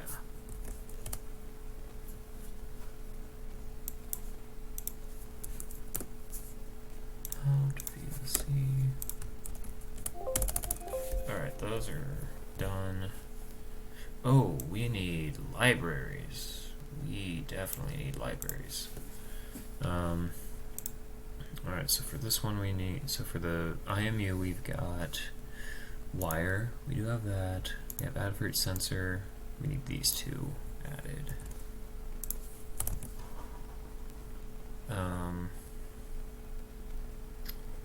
So that's that. Next we have the BME 680. Let's see what that one needs. We've got wire, SPI, advert sensor, include that.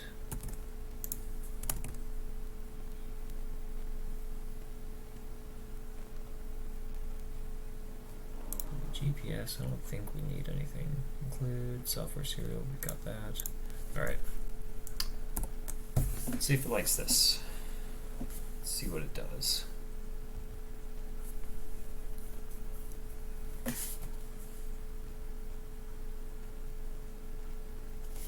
Ooh, alright, so we've got... What is next? GPS data threshold. Ooh. We can do... Oops. Actually, let me go and do... Let's do a define instead. Because that'll be constant.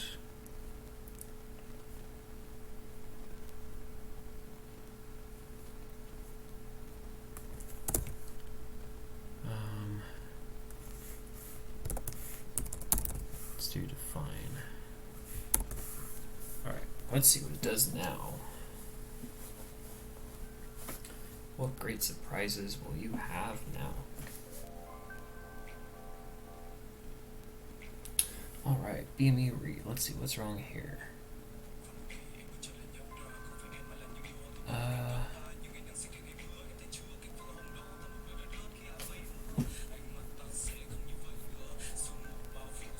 Is less than that. Oh, that should be an equal sign. And then also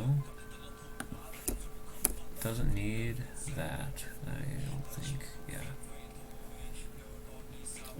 GPS data threshold.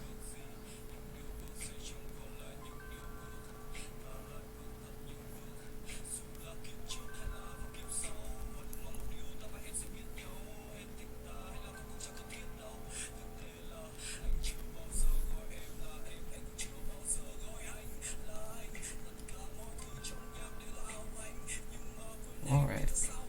BME read is not declared in this scope.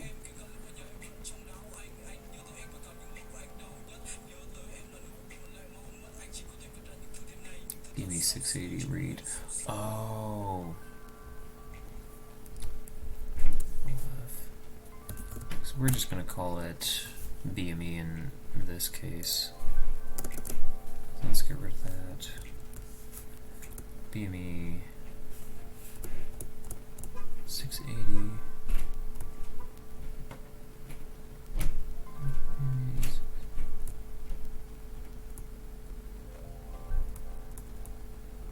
Okay.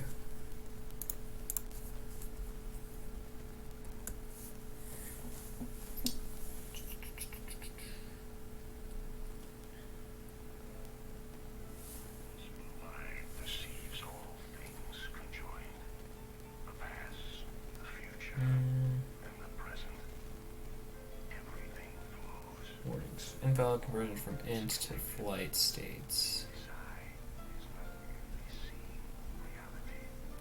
F permissive. What is that?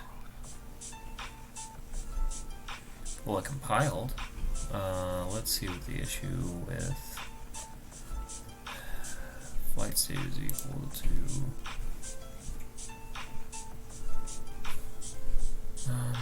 Invalid conversion from int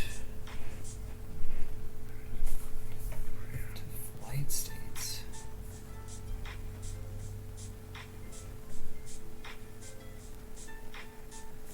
This might need to be int.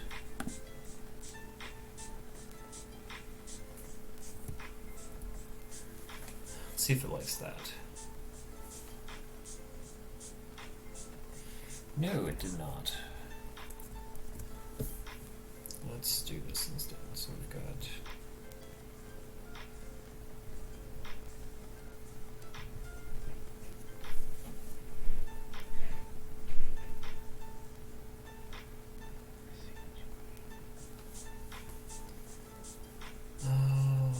let's see. Done uploading. Alright, so we've got it's been at least uploaded. So we've got invalid conversion from int to flight states.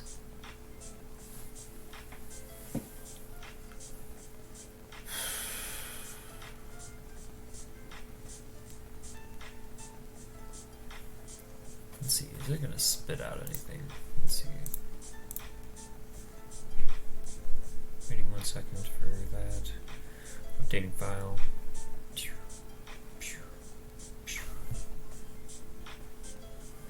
Okay. So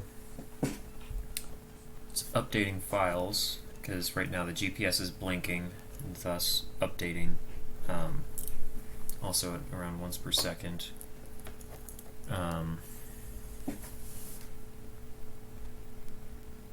Let's see. And this is file 2. File 002. I'm going to unplug the system. I'm going to see just what that SD card file looks like. So let me plug some stuff in really quick.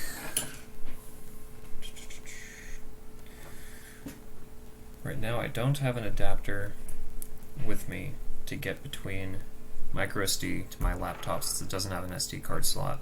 And I don't have a micro SD to a USB, but I do have a spare spy camera that has a USB slot with a cable that can plug into my computer, which will then let me view what is on the micro SD card. This is the most extra and convoluted way to get files off of a SD card. So let's see what we got. So we've got Flight 002, which started. Alright, so we have a bit of a mix-up with a few things. So it's a little messy. It seems like we're missing a new line somewhere. But yeah, so if you can see this, so what is? Yeah, we definitely have a missing new line thing somewhere.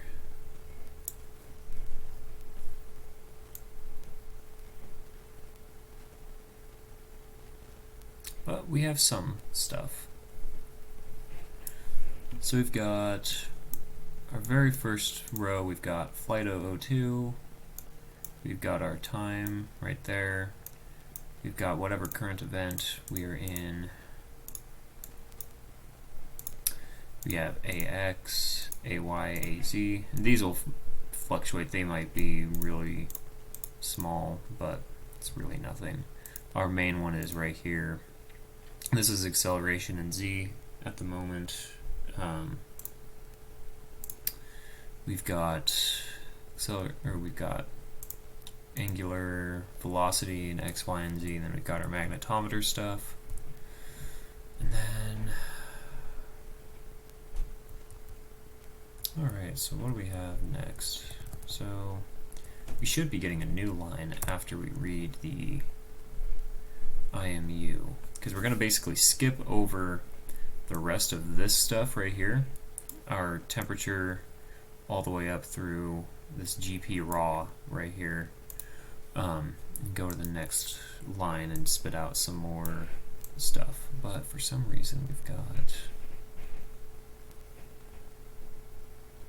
some weird stuff. I will see really quick if it has to do with the GPS function, because I know some of the commas will likely need to be removed. There's a few spots. Let's see. There are some spots in the GPS function, so like right here, where basically all of these commas are spaced out so that there aren't any overlap between like IMU data and GPS data accidentally getting put in the right, or getting accidentally put in the wrong columns or something. This basically goes and spaces it out and aligns the columns. But since we did take out, let's see, 1, 2, 3, 4, 5, 6 plus 4. We did take out 10 items from the original header list. So I might need to take out, I think, 10 commas from each of these long spacing sections. Let's see. Let's see, here we go. 1, 2, 3, 4, 5, 6, 7, 8, 9, 10. I think, right? Yeah, comms out, string, blah, blah, blah, blah, blah. And we've got 1, 2, 3, 4, 5, 6, 7, 8, 9, 10 there. Okay, so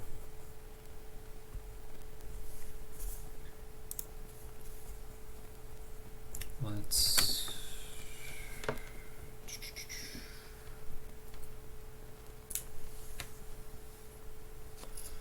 put this micro SD back into the system, plug it back in, and re-upload this code and see if that is any better.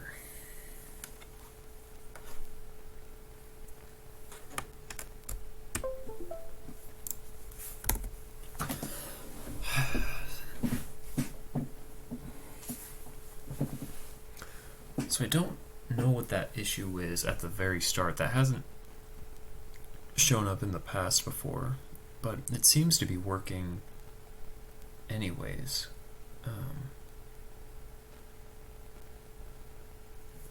Alright, uploaded. Let's go to serial monitor. Oops. Let's start into one. Waiting. Alright, flight 05.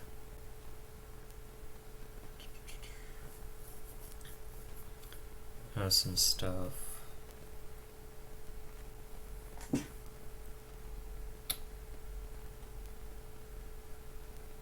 Let's try and have this run until we get blinking with the GPS.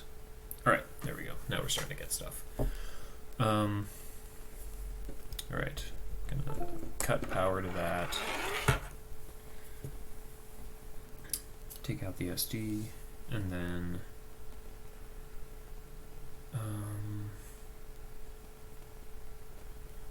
we're gonna plug in. Let's see.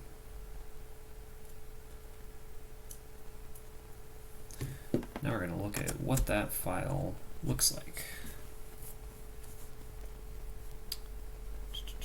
I do not care.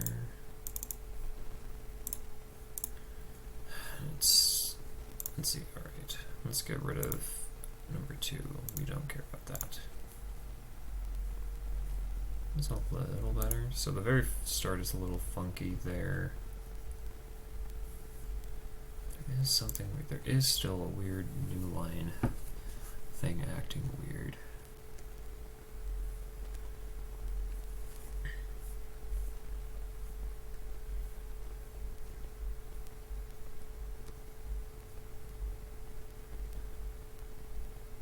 Because that should be, it's weird that those are zeros, but maybe they're just not updating right.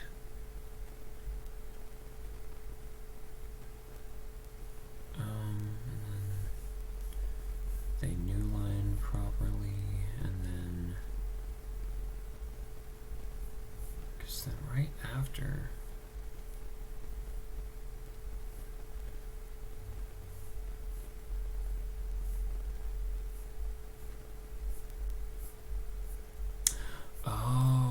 okay, I think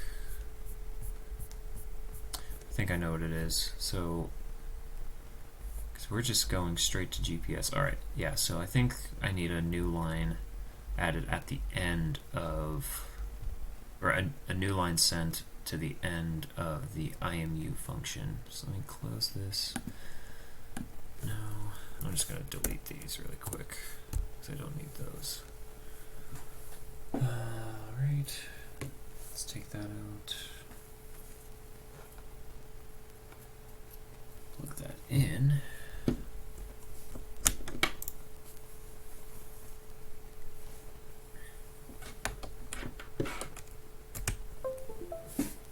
So we have that.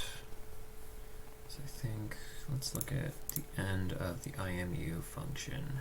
IMU read, do we have an extra? We do, because I didn't include that little new line there at the end of the ADXL stuff. If we go to IMU read, we will add that right there at the end. So we have that.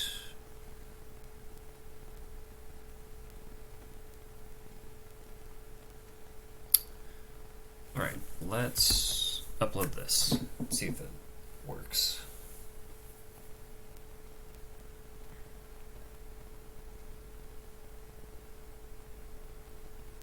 Uploading, thinking.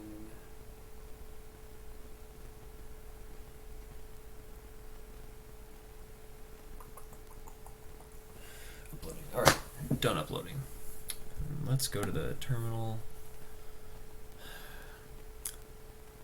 Alright. Flight 02. We've got GPS beacons. Alright. Let's cut that. Now we'll look at the next file.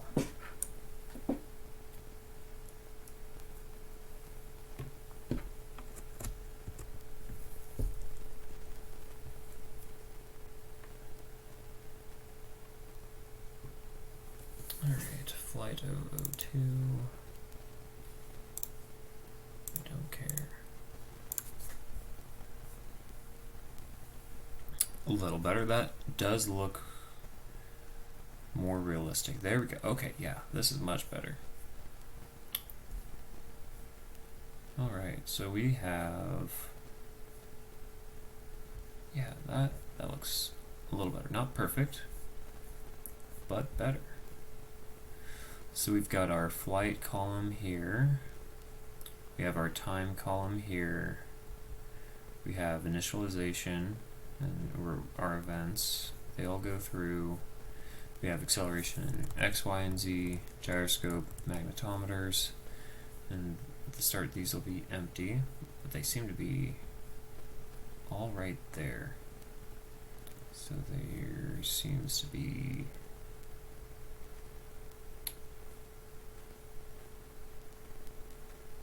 some comma issue. Yeah.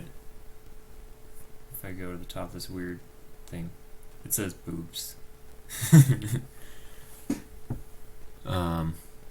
This little thing right here, it says boob for some reason. That's funny. So I'll explain about the organization of this stuff in just a sec. Once I get this weird thing figured out, I'll explain the organization between how this whole flight file thing looks.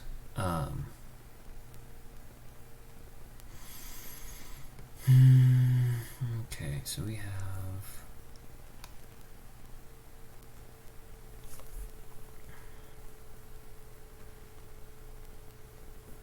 something with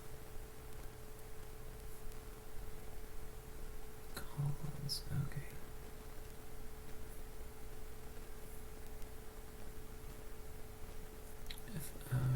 Okay, did we have in the old pressure, did we have, alright, we do have, let's see, BB2 read, okay, so I forgot the spacings for the barometric. Okay, so we've got BME read. Now we need comes out file name, tell time, blah blah blah blah. Have that spacing at the start. There. I'm gonna do BME perform reading. Let's do that. Let's see if this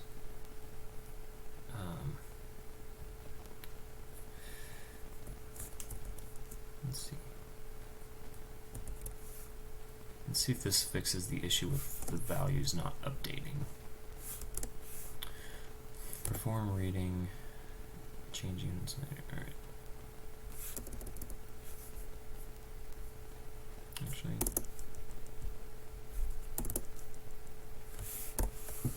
oops. Oh. Perform reading is not declared in this scope. What are you talking about? Let's try you again.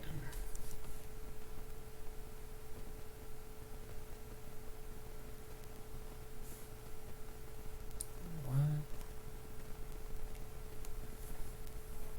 In the function void BME read, we have. Oh! I need a semicolon there. I think.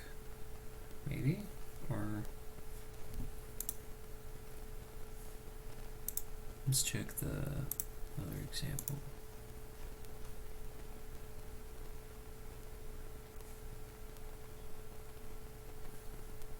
Oh, we need BME dot perform reading. That's what we need.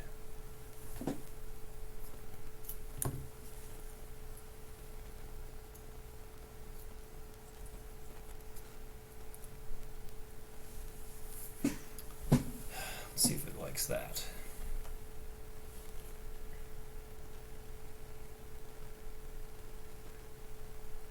Alrighty. Let's see. Save that. I'm going to start a new one. Waiting 1 second. Alright, Flight 04 is what we're going to look at in a sec. Let's wait for GPS blink. Alright. Should be enough to look at.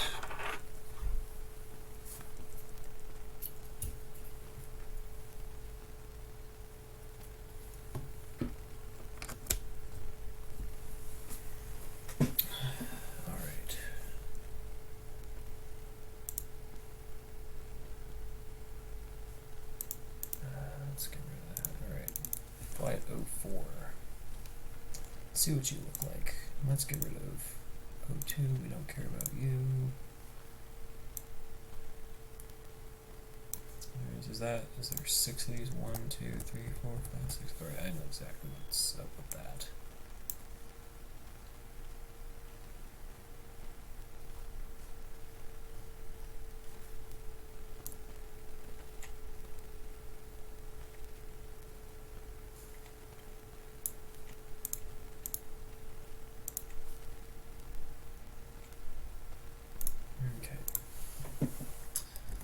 Clear those.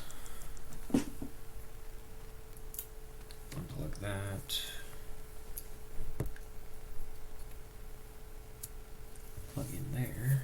Let's close that, and then let's get rid of 6 commas. 1, 2, 3, 4, 5, 6. And then we will try to upload that.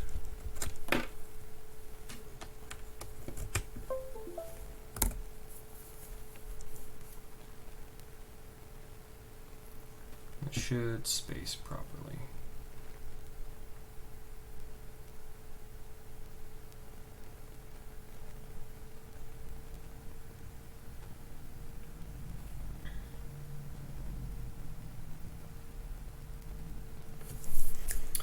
Okay. Now let's open up this. Waiting a second, so flight 02. Let's wait for GPS blink. Make sure it's actually getting something.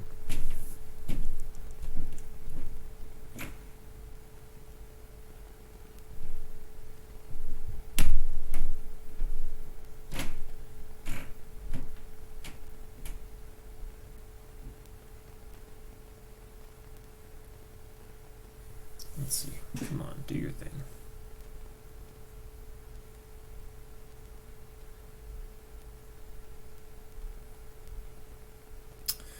Alright, it doesn't want to receive right now, but let's see what it looks like anyway.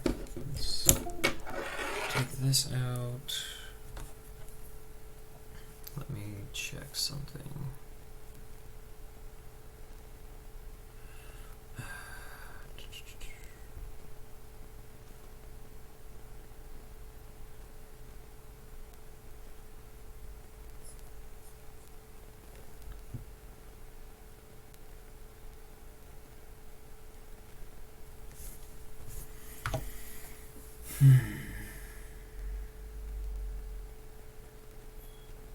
Okay, what was I doing? Alright, so I need to get that out, plug it in here, plug that in, let's see what we get. Number 2. Alright, so we have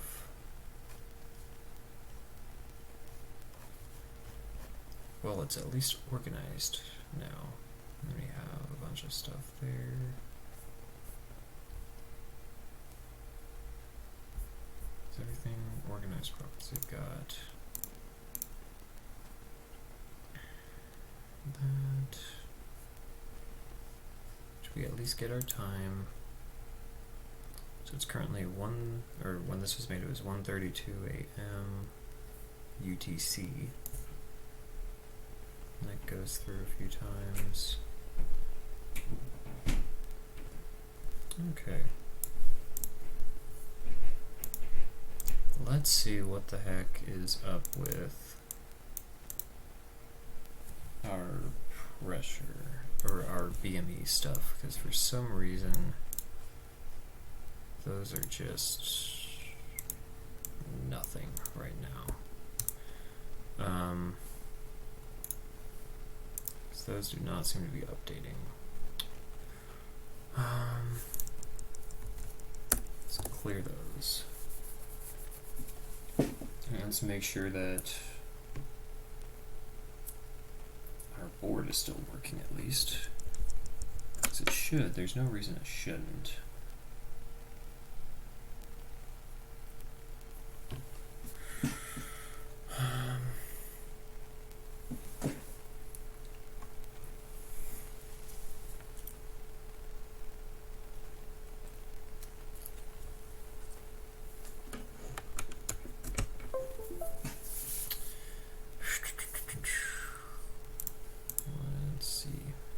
Let's open up the BME 680 test and see if it's at least doing something.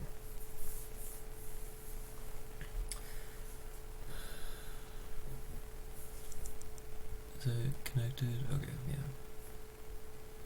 So it's thinking. Done uploading. Okay, so the board is still working. There's something code-wise that's acting weird.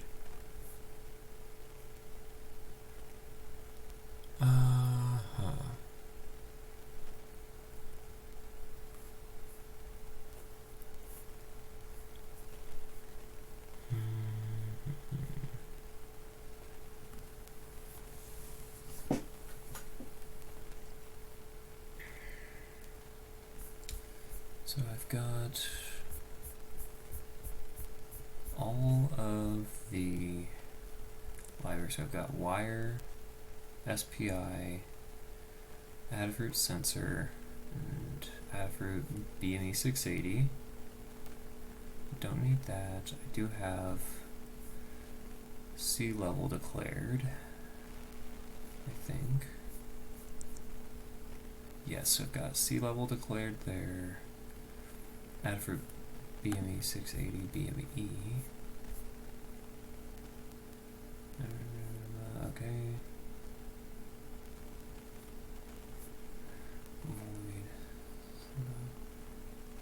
Oh, wait a minute. Let's check our setup. Did I actually populate the setup function for the BME? Because if I didn't, that would make sense.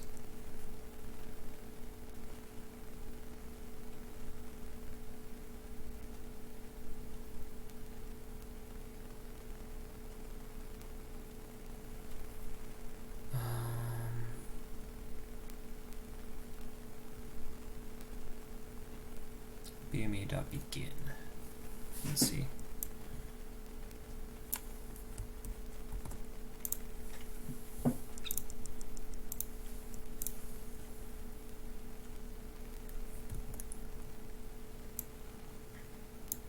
Let's see.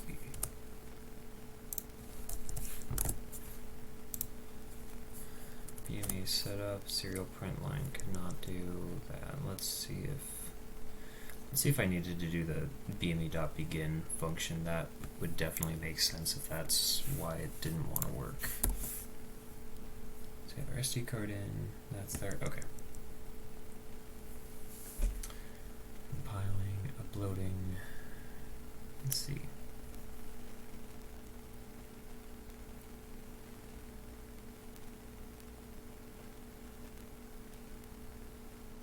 It's thinking.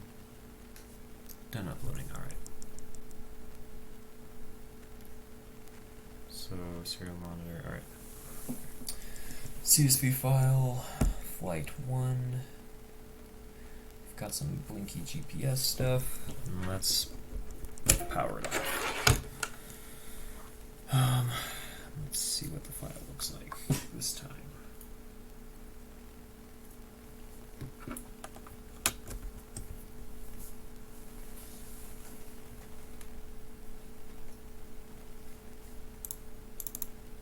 Okay, flight 01. Ooh, yeah, that looks much better. There we go. Yep, that makes complete sense.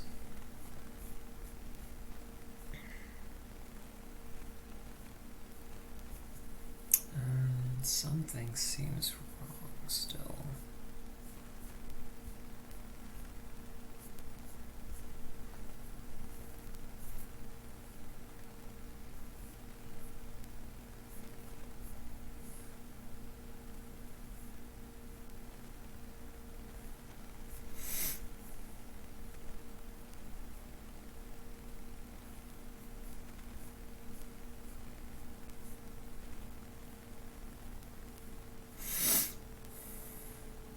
Oh, the heater's taking a while. Alright, so with the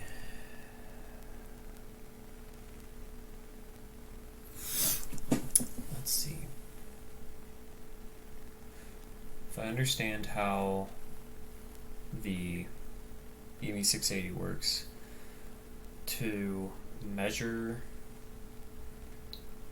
VOC gas presence, what it does is that I think it takes a little sample of air and actually has a heater sit and heat it up for a certain amount of time, which is that 150 milliseconds thing that I mentioned earlier when setting up the BME.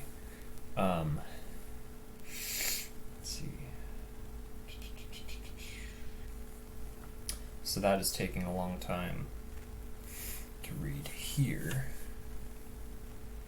which then is taking a long time and doesn't let as much IMU data get recorded, which is interesting.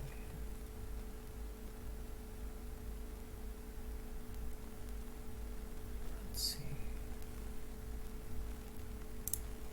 Oh, I think, let's see.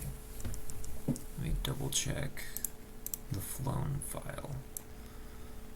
BME 680.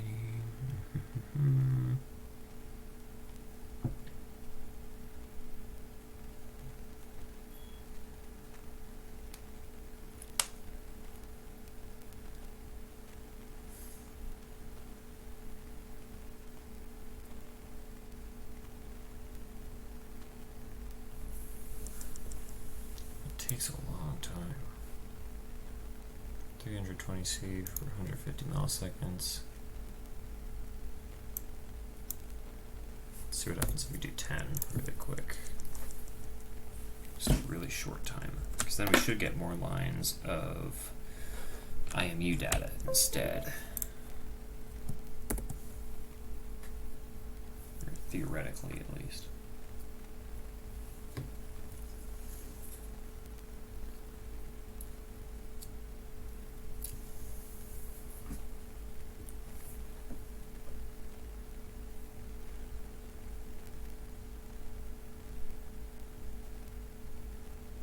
Okay, done uploading.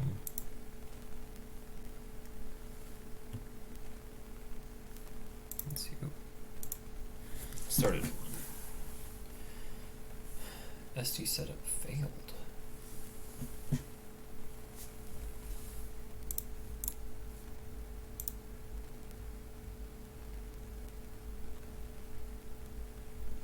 Okay. That was weird. Updating file, blah blah blah blah blah.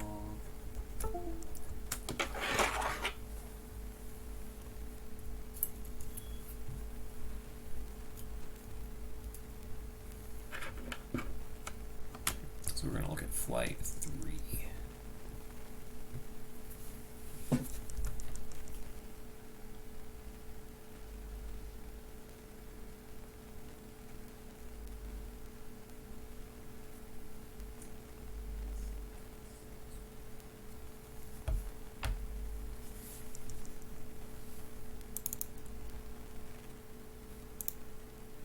Flight 3, and do we get more?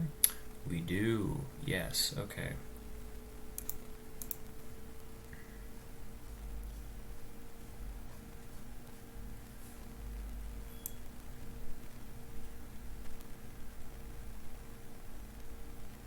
Okay.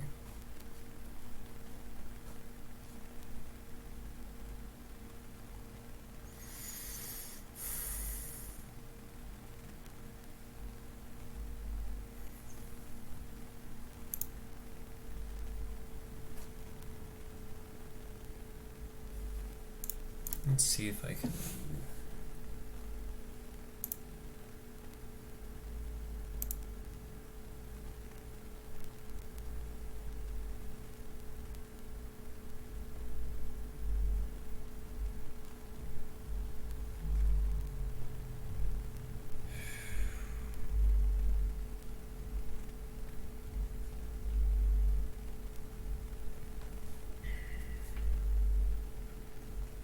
I don't want to do that.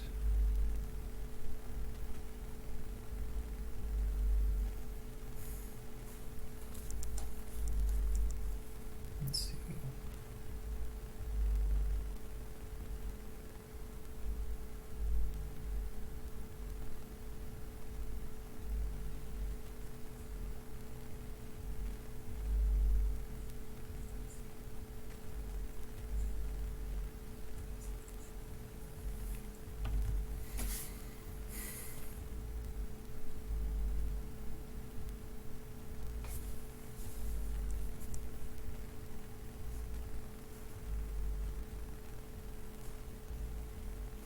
Let's see.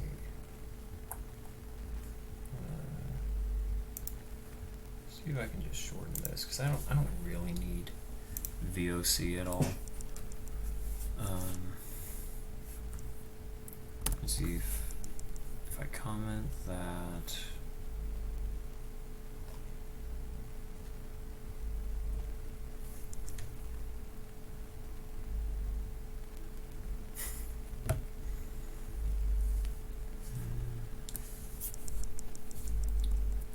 Alright, let me do 1. Let's see what that does.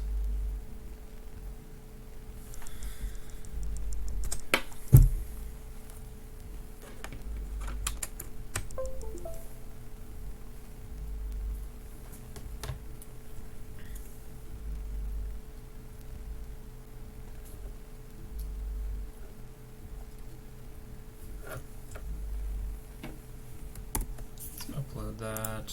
Let's clear that.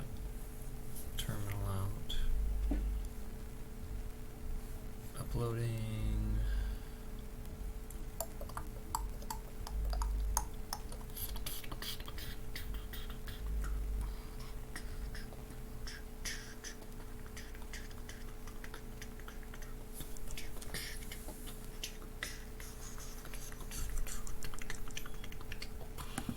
All right. SD setup failed.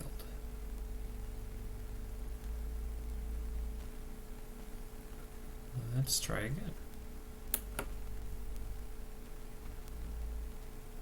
SD setup failed again.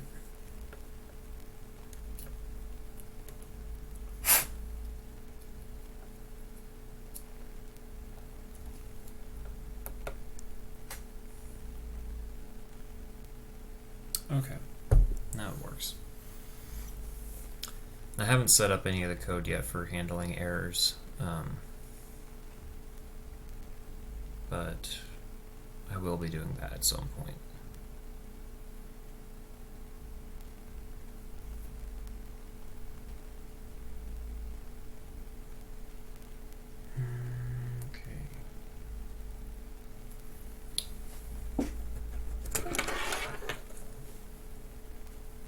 So we have a file.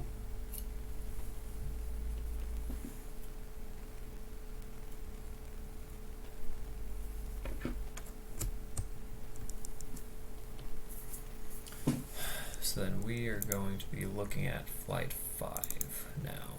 Let's see what that looks like.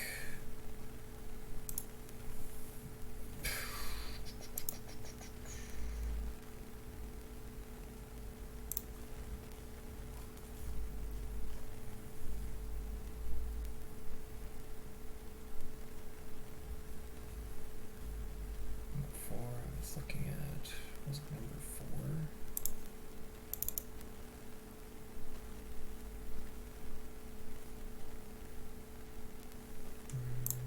Wasn't 4.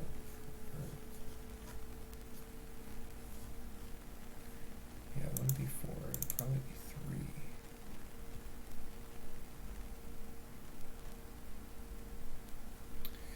Yeah, so there is around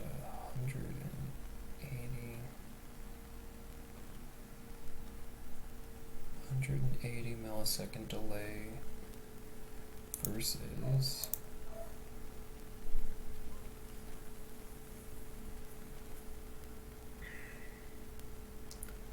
160, which isn't great, but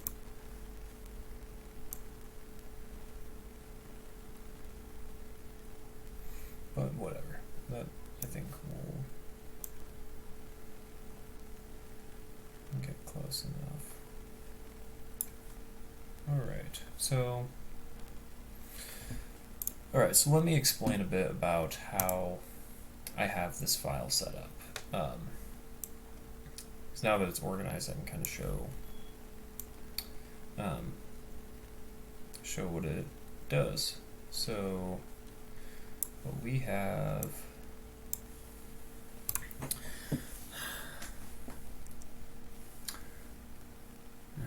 I might add a column later, but yeah, I might add a column for time later, but, or a second column, but what we have is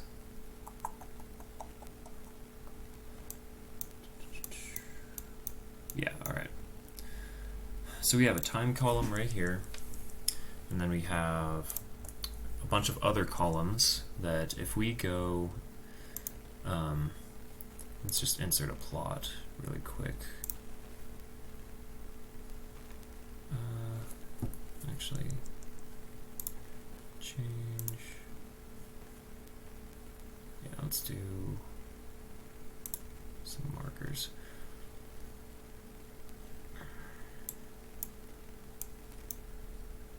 Yeah, because these are going to be, yeah. So basically we have a bunch of columns that if you plot them with time, you can basically get what the action of or what the readings of each particular thing are throughout the file. And obviously, with this thing just sitting on a desk right now, it's not really doing anything. But yeah, let's see. So we've got a bunch of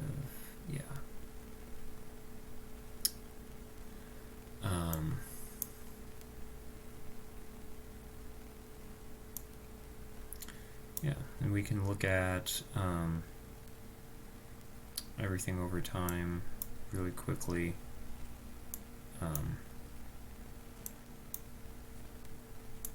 Which is pretty cool. Okay, yeah, so we've got plots of everything. So we've got acceleration, angular velocity, magnetic flux density, or basically strength of the magnetic field in each axis. You have temperature, humidity, pressure, pressure-based altitude, VOC, and then now we start getting to the weird stuff. So we have our UTC column right here. This is time in UTC. So this column is mostly sparse, but then has, so you've got like 1:48 a.m. at 16 seconds, 17 seconds, 18 seconds, just once per second. We have our latitude, longitude, altitude based on sea level, altitude based off of geodectic. And then this right here is sat count. This is basically how many satellites that the GPS module is connected to. And then, so like, let's see, and then GP raw. This is where I spit out, like I mentioned earlier, like all of the lines of NMEA data that come from the GPS.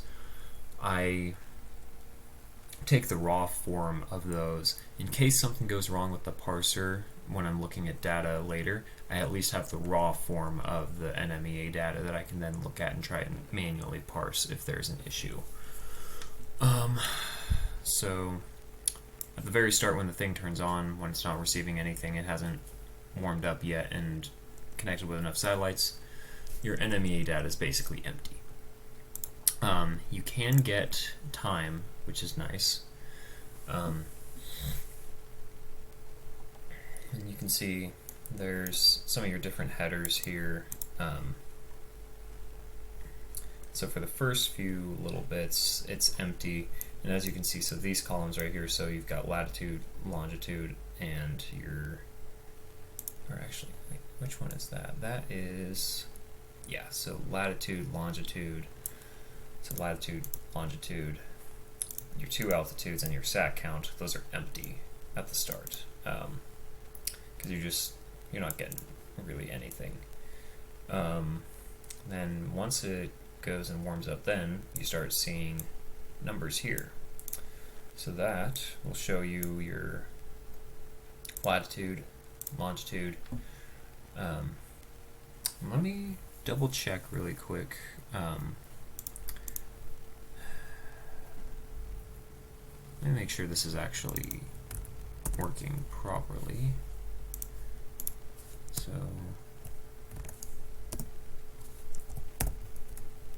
if I take this and go into, let's see, Google Maps, and let's see if it pulls up the coordinates. So I'm currently in Huntsville, Alabama right now. If I put in my coordinates, if it pulls up, yes, that is where I am at. The coordinates are correct. Please don't find where I live.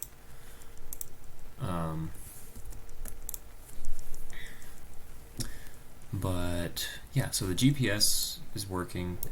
And then here is altitude based off of sea level. This is geodectic altitude, and here we have our first successful connection or our first successful bit of GPS data has 6 satellites counted. and that can fluctuate anywhere between, like, I think it's 4 and 12 that it ranges between when you have a successful signal.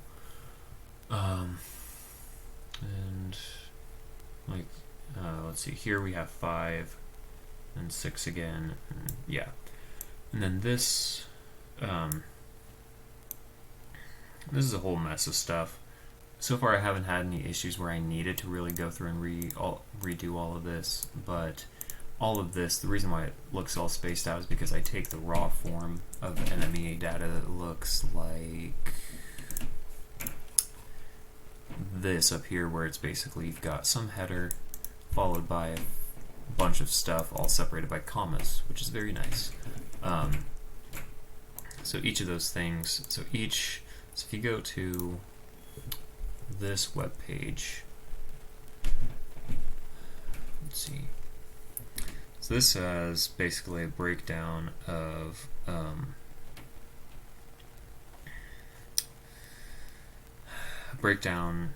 what all the little things mean, which I won't go into detail here, but you can look them up. They're crazy. Oops, let me see. What am I looking for? So it's a whole bunch of stuff. You can look up what the meaning of each value means in each type of line that is available.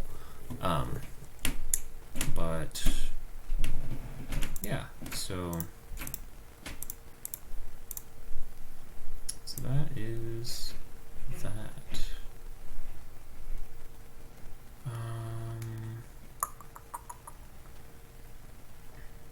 Yeah, so then you can make plots of everything however you want. So we've got acceleration, we got our IMU, we have our environmental, and then our GPS, which what we can do later. I won't show it now, and I'll probably only show it once we get to the point where we have this rocket flying at least once with the computer in it, and get like actual flight data out of it. Or actually, I might do one thing I did with this system before flying it on a sounding rocket to make sure that everything was working properly. What I did is I took this and I set it on the dashboard of my car so that it had a mostly clear, unobstructed view to GPS satellites by just looking through the windshield of my car. And then I went and drove around town a little bit and was able to actually, with the GPS data, make a live map showing where the system was, and I can take that and put that into a program like either Google Earth or STK. STK is excellent for flight visualization stuff, because then you can also give altitude there, and so with STK you can basically make a simulation, like a real simulation of what your rocket actually did during flight. So all the exact position, the exact latitude, longitude, altitude, and thus also your interpolated velocity and acceleration stuff if you want to, along with your absolute time. So everything's all scaled properly. It's really, really cool to look at. I won't do that tonight, but I might do that in a future video showing how to bring some of this data, bring it into a program like SDK or something, and get some really nice flight visualization simulations out of it. Let's see.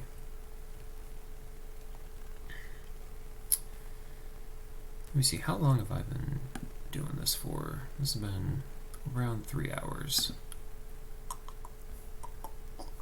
Let's see, nobody's said anything interesting. Yeah, alright.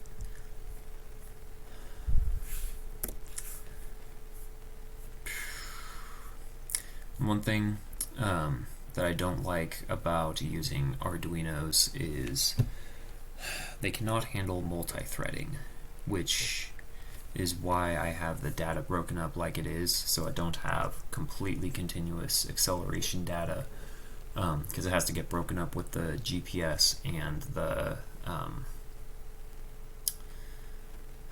what's it called? The GPS and BME 680 data. So then you have little chunks where it's non-continuous, which isn't great, but for what we're doing with this is good enough.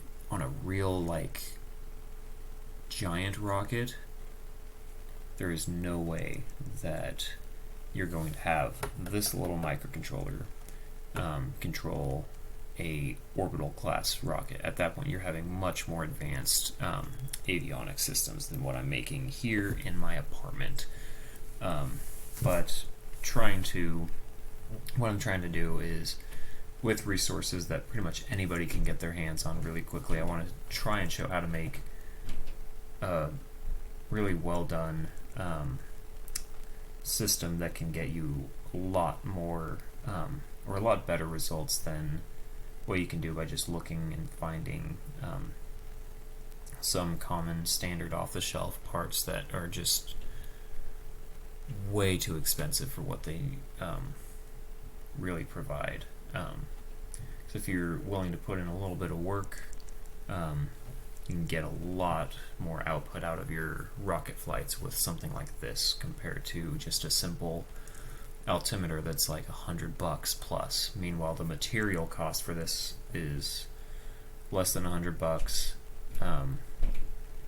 and it gets you way more than just altitude. You have a whole flight controller if you want when you input everything properly, and I think it's pretty cool. But yeah, whether you want to do anything with it, it's up to you. Whatever. But I've tried to have the resources for this as available as I can really make them. So then a lot of this stuff I've been working on. I've been working on this flight computer for, at this point, it's December of 2021 right now. And I started work on this in, what is it? It was summer of 2019 when I started some of this. And so it's been about 2.5 years that I've been working on this. Obviously with some gaps here and there, because there were several periods of time where I just couldn't do anything because of school, work, and other things that are much more important. But hopefully a lot of the work that I've put into this over the last couple of years, you guys could then take and not deal with a lot of the headaches I had to deal with when formulating a lot of this stuff, and instead get a nice, quick, easy to put together system that does a lot of crap. And yeah, is customizable, and yeah, flight computer that's really advanced for model scale rocketry.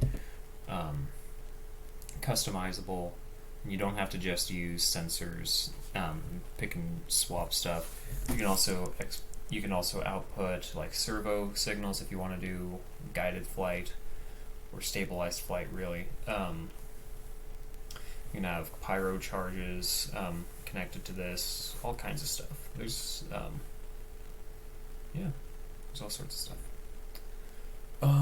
Let's see.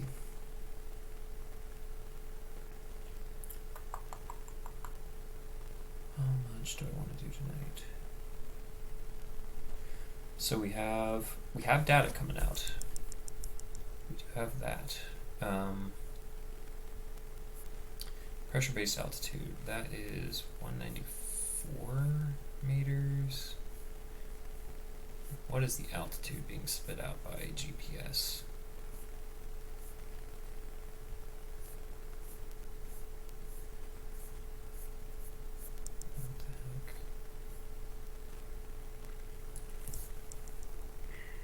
does seem to be some inconsistencies between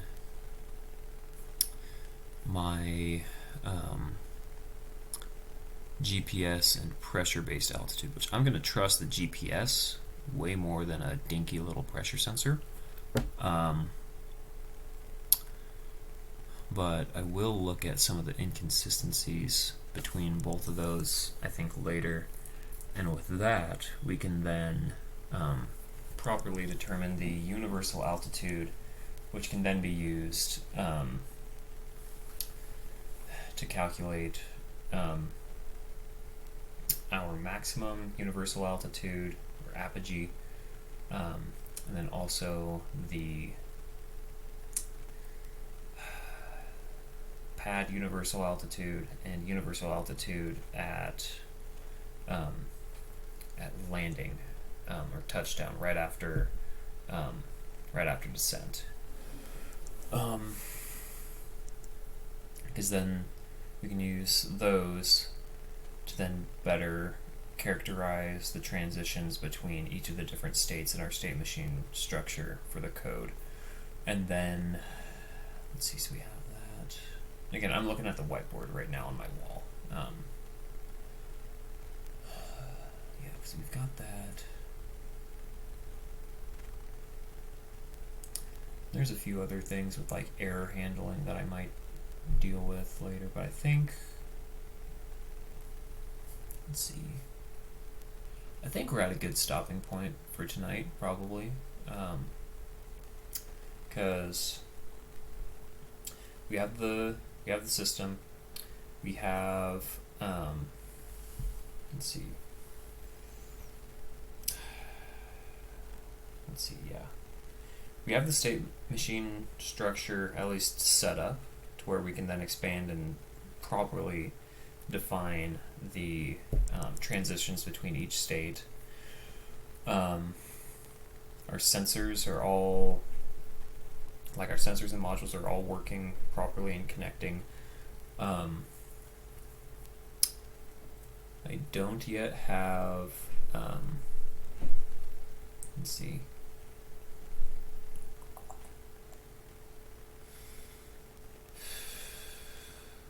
what do I not have? Ground station, setting that up later. That'll be something else.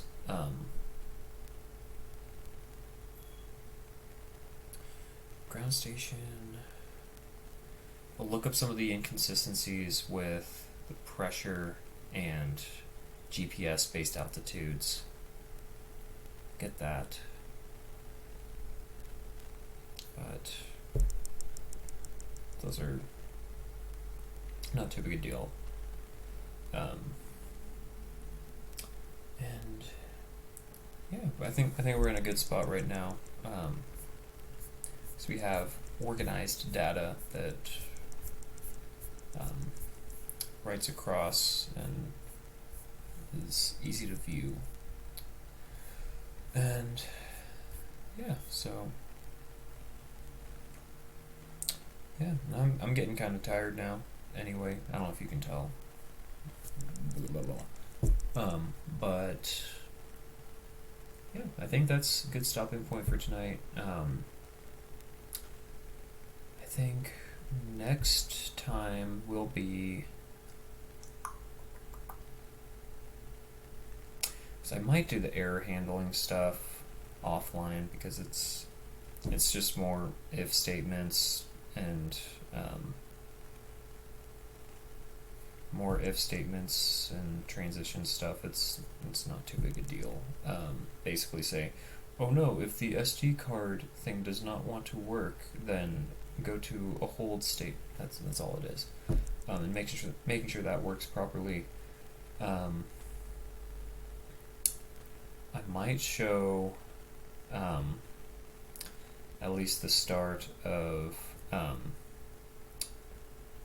ground station setup, and that's going to be really, ground station circuitry isn't going to be really anything too crazy. Literally all it will be, actually let me swap cameras really quick because I think I'm done sharing screen stuff right now.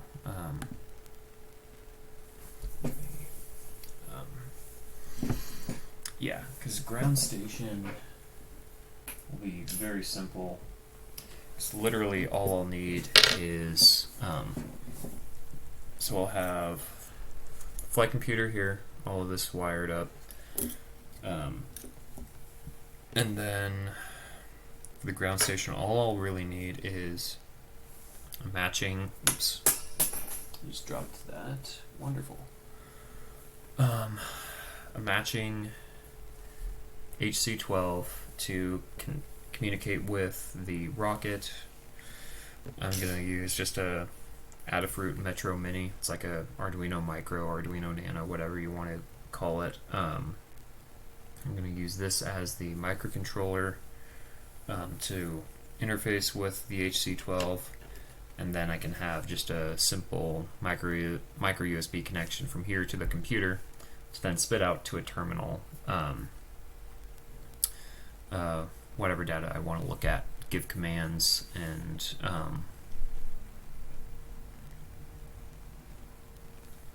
yeah.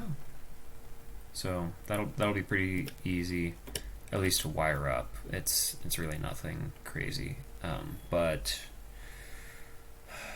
coding it is where a lot of the work will be. Getting all the communication stuff set up properly. But yeah. So let's see.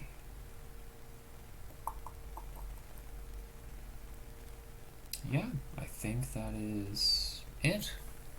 If you are watching this live, thanks for joining, and hopefully I will see you later. Have a nice night.